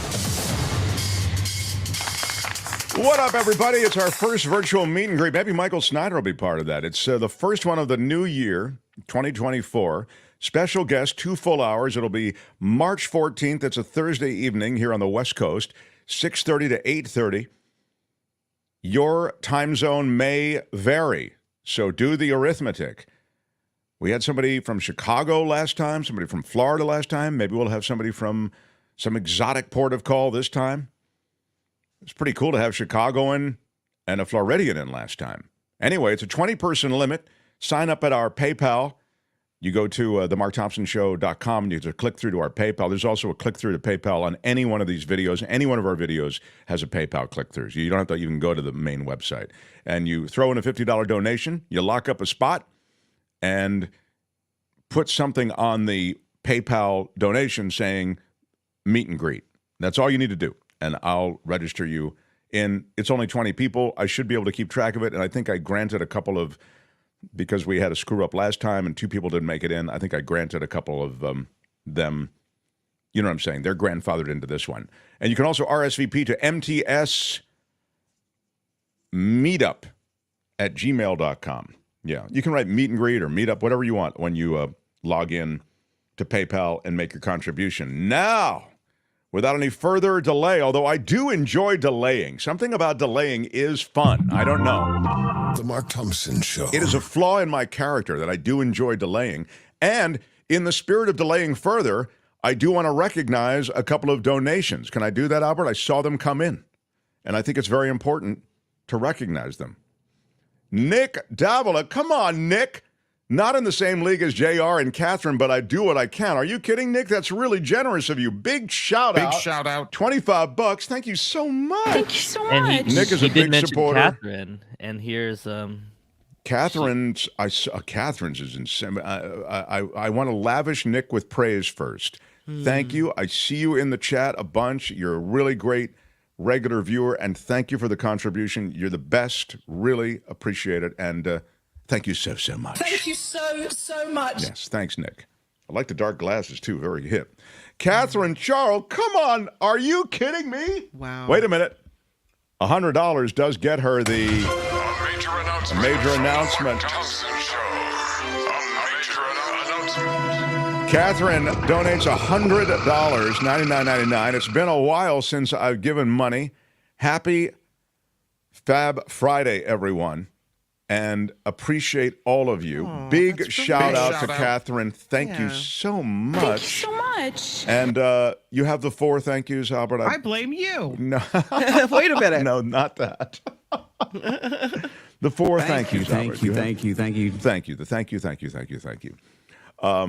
Catherine, that's just so cool. I'm not going to cry, but today is a cry day. I might. Really cool. Yeah. Thanks everybody who supports us as we are crowdfunded. It all matters. So appreciate it very, very much. The Mark Thompson Show. Fridays, this guy comes in. He writes for the Marina Times. He does it all. Movies, music. He comes and goes on a rainbow. The great Michael Snyder, everyone, the culture blaster. Hello, Michael. I've got a major announcement. I am changing the name of this segment from Culture Blaster Legacy to, for God's sake, Mark, would you get to the segment already? You have been very patient, sir. I'm sorry. You know, it was Leap Day yesterday, and Yes, sir. I hope no one came down with leprosy, in case you dropped out of elementary really? school. Wow. Every 4 years is leap year when we're given an extra day in February, the 29th. So, of course, I wasted it, and now it's March, which means March Madness, which also means Mark's Madness. And it does. I'm afraid that Albert's going to ignore all my renowned audio drops when he sets up the field. So I'm going to have my own competition, Mike's Madness, which will include 3 of my favorite drops that Mark Thompson Show audience members can vote on. Number 1, it's another classic Mark Thompson time waster. That is a good one. Yep. Number 2, I suggest you ease up on the edibles, Mark. That's number 2. I don't remember that one. Okay, And good. number 3 happens every couple of weeks. Thanks for paying attention, Mark. This is a classic Mark Thompson time waster. Yeah, there you go. There's that one. Anyway, Yeah. before we get to the movie reviews, I want to point out some nightlife action here in San Francisco this weekend. I'm in San Francisco at the moment. I will be coming back as the coastal commuter to Los Angeles in a couple days. But this Saturday night, Music City, San Francisco, a club and a complex with recording studios and the San Francisco Music Hall of Fame. They're having an ongoing soft opening with a fundraiser Saturday night starting at 5 p.m. with Sponge Bath as the opening band. And at 7 p.m., the Unauthorized Rolling Stones with Music City founder Rudy Colombini singing lead, doing the Mick Jagger stuff. There's drinks and food. And, I'm pretty excited about this place. It's trying to bring the culture back to San Francisco, fostering a place for artists to gather and create, which, has been a problem in the wake of the .com booms and the tech booms that have hit the city and prices going up. I'm really, really grateful for Rudy and this project. So, yay. That's great. Yeah, I know you're right. I mean, there's a lot of great in the city, and it's good to, get it some oxygen. Good for you.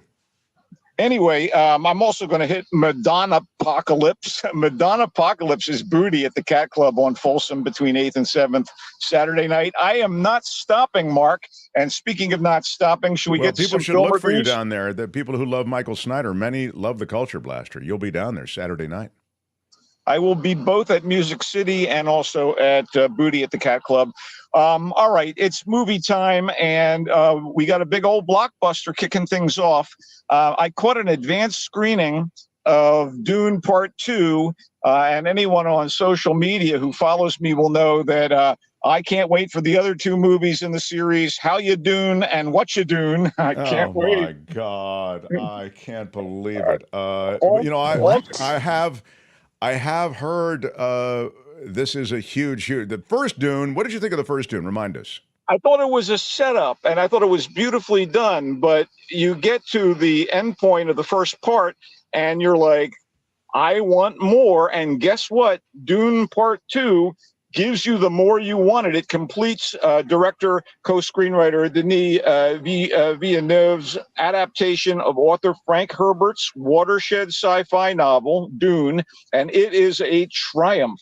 I mean, even more so than Part 1, this is visually stunning, well acted, mega exciting, faithfully bringing Herbert's tale of interstellar political intrigue and ecological harmony and the plight of indigenous peoples to the screen. This is a little deeper than, just a shoot 'em up, the ray guns to the fore. And if you haven't seen Part 1 or read the book, which was the first of a series, I will try to be as spoiler-free as possible here.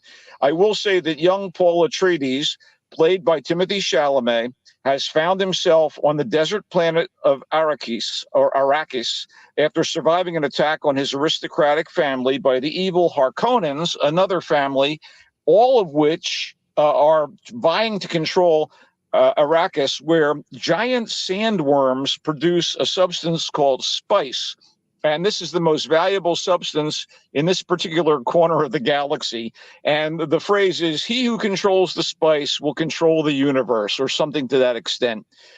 Anyway, dealing with the Harkonnens, who are attempting to take over Arrakis in the name of the Emperor, now, young Paul is stuck with the Freemen, a nomadic desert tribe that actually lives and thrives on this dune planet, which is, again, mostly desert.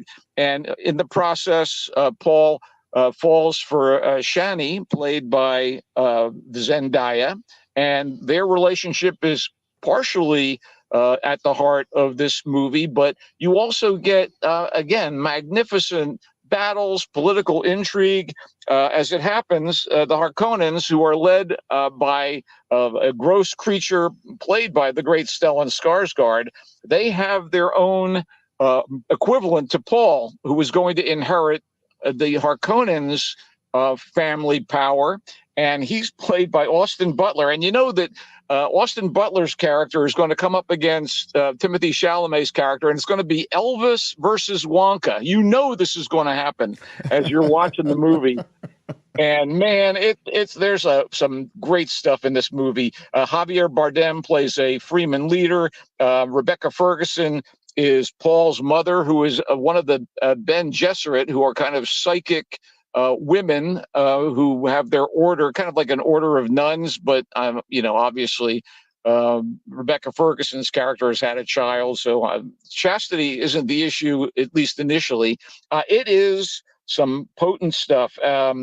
Josh Brolin is back as an Atreides ally. It's Florence Pugh shows up as the daughter of the Emperor. Dave Bautista is a Harkonnen, and the Emperor is played by, and this is new to part 2, you're not going to believe this, Christopher Walken. I am the Emperor. Wow. Everybody brings their A game. I was blown away by Dune Part 2. And again, it's really important that you watch it after having seen Part 1. And taken as a whole, again, I found it to be a triumph. Well, it's fantastic. I have to tell you that as I recall, I don't remember really what state I was in. I think I saw it in the theater. I think I was clear-headed. Dune 1, it's a little complicated, isn't it, Michael? I mean, will you grant me that it's a complicated plot, or was I just not in the right state of mind? Well, the warring families and the political intrigue that involves trying to control Arrakis and the spice trade is at the heart of this. But again, like I say, Herbert, when he wrote Dune, also had ecological preservation in mind, respect for, tribal life, the people that live on the planet. And, it's got a religious tone to it as well. Yeah. The last thing I'll say, we'll move on, is that I read the first Dune, and it was complicated, man. I remember there's a glossary with it. It was a heavy read. Well, if worms freak you out, you don't want to see Dune. I'll tell you that. Giant worms. And by the way, one of the plot elements here is the idea that Paul, this outsider, may well be the Messiah for the Freeman people. And that may be a sham, or it may be legit. All of this stuff plays out in part 2. Again, highly, highly recommended. Let's move on to something a little lighter, may we? Yes, please. Comedian and writer Julio Torres, who was a veteran of SNL's writing staff and created the twisted, dark, and fitfully amusing HBO sitcom Los Espookies, has written and directed his very own starring vehicle, Problemista. And it's pretty original and surreal and funny. So Torres plays Alejandro, a wannabe toy designer from El Salvador, with a plan to move to New York City, where he hopes to find success. But he's easily pushed around and exploited. And when his work visa expires before making any headway in the toy business, his only option to remain in the country is to agree to be the assistant to a lunatic artist played by the great Tilda Swinton. Alejandro's escapades may be a little on the absurd side, as are the whimsical and borderline cruel ministrations of Swinton's character. But the art world satire is on point, and the nightmarish convolutions that Alejandro faces as he tries to deal with the U.S. Department of Immigration are topical, as well as amusing. So culture commentary, social commentary, and laughs, that's enough to earn my endorsement. By the way, Isabella Rossellini narrates the film, and you get supporting turns from RZA and the current award season darling Greta Lee from Past Lives. I enjoyed Problemista. It's in theaters. Ministrations is a ding word. Cool. And I'm sorry, who's the male lead? Who is that? Julio Torres, the guy who wrote and directed it. Wow. Former SNL writer and creator of Los Espookies, which is kind of cool and weird on HBO. Cool. Okay. Good. Let's move on to something serious. Based on harrowing true experiences, Shada is a moving drama about the lengths that Shada, a young Iranian mother, needs to go to safeguard herself and her 6-year-old daughter while they live in an Australian woman's shelter. The problem is Shada's abusive husband, a medical student and seemingly a Muslim fundamentalist, who immigrated to Australia with Shada and the kid and wants to drag them back to Iran when he completes his studies. Like he's assaulted her in the past, and if Shada refuses to bow to his dictates, he intends to take the kid from her. First-time filmmaker Noura Niasari directed her own script and did a very good job. When you get to the end credits, there's archival footage, home video to be precise, that illustrates the verity of the story, the truth.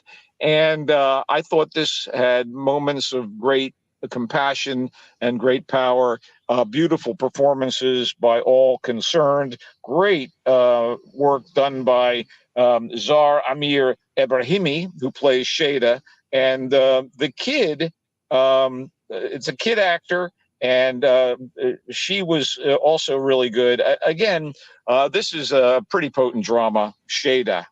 Wow. Verity is a ding word, yeah. It's in theaters. Right. Let me zip through one more film, if you don't just mind. tell everybody we're a few minutes over. If you've got to go over to the, if you want to continue live, I think Kim may have to go over to the after party live. Go ahead and do it. We're keeping Michael. We're going to, let this segment sit. I don't want it to be too rushed. So go ahead, Michael. Okay, the film is called They Shot the Piano Player, and it's a colorful, fully animated, melody and rhythm charged feature film that serves as kind of an engaging documentary about a bossa nova piano master named Tenorio Jr., whose brief life was overshadowed by the stars of the Brazilian music genre, Antonio Carlos Jobim, Gilberto Gil, and others who dominated the movement in the 1960s and 70s. They all respected Tenorio, but we just don't hear about him.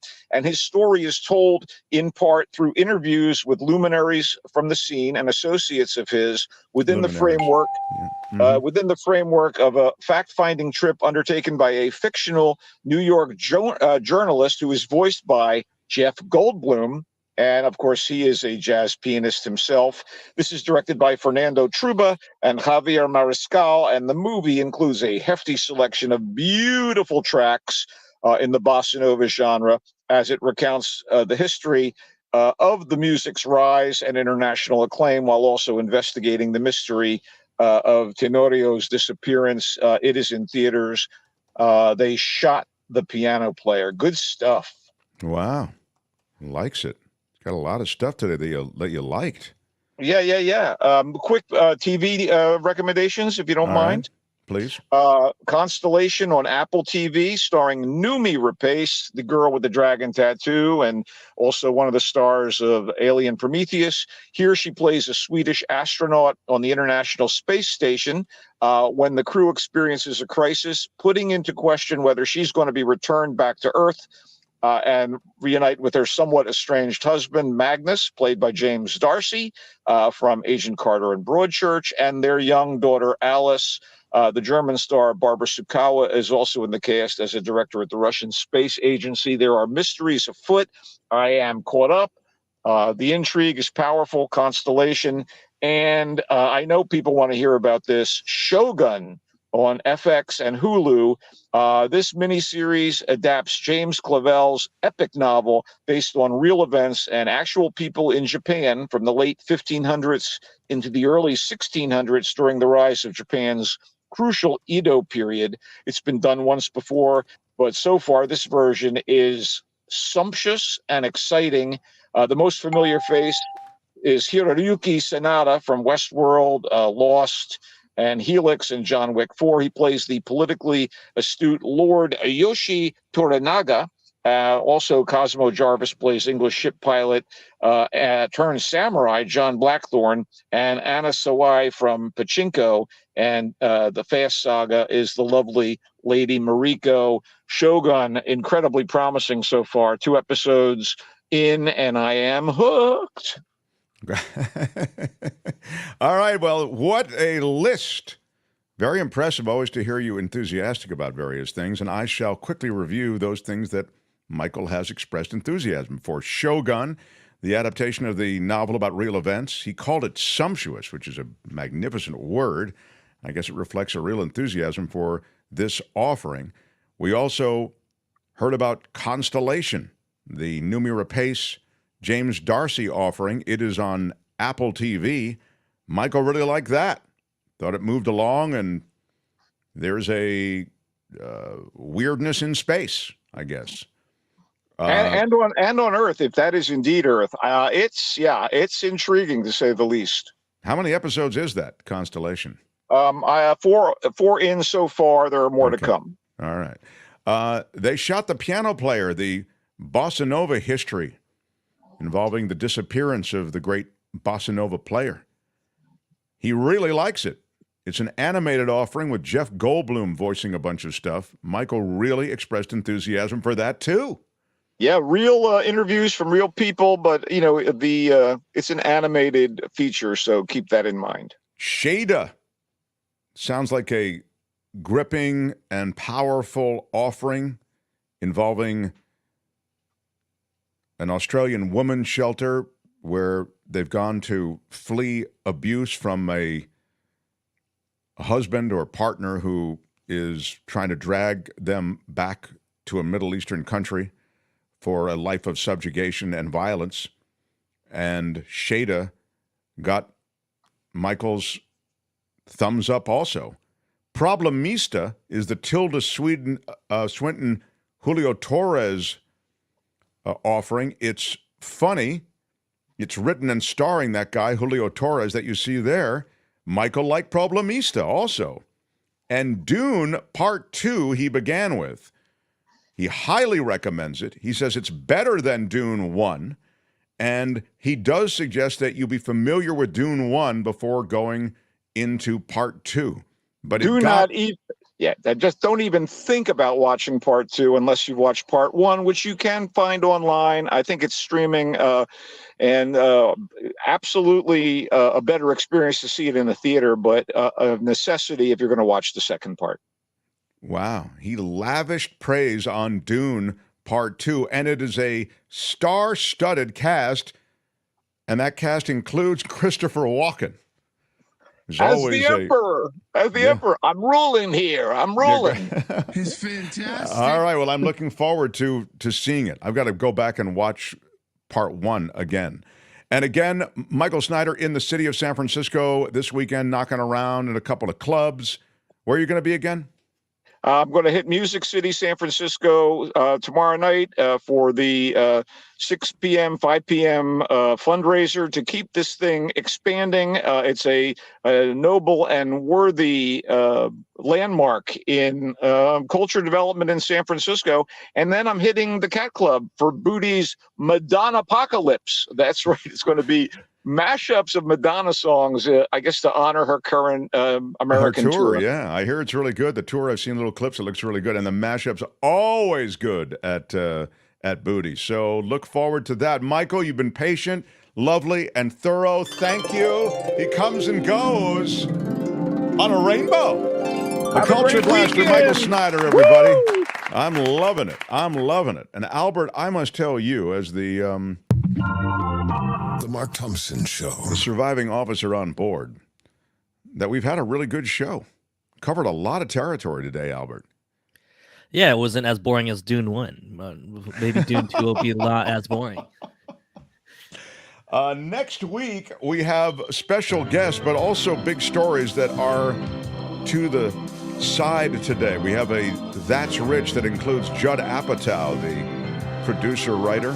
Love Judd Apatow. Yeah, a lot of people love Judd, and he'll be in That's Rich. Mid-2000s for Judd Apatow, a very good time for him. What was that? The mid-2000s for him. Oh, yeah, that was really his hit time, hit. for sure. Yeah. More stuff with Biden, Trump, and Garvey. Garvey having leapt to first place as a result of his appearance here. Wes, thank you. Big shout out to Wes for $5. Big shout out. Thank you for that, guys. Everybody who's stepped up today, wow, what a day. Donald the Maine Coon says, my apology for being so hard on Garvey yesterday and today. Big shout out. Well, my words upset so many people. It's okay. We understand. I'm was wrong, it was Stevens stupid, for the and I'm Mark trying to be a Johnson better Show. person. Bye-bye. Yeah. Albert, thank you. Next week, Out of time. Mark's Bye, Madness, the play-in starts. We'll remind you about the meet and greet. Until next week, bye-bye.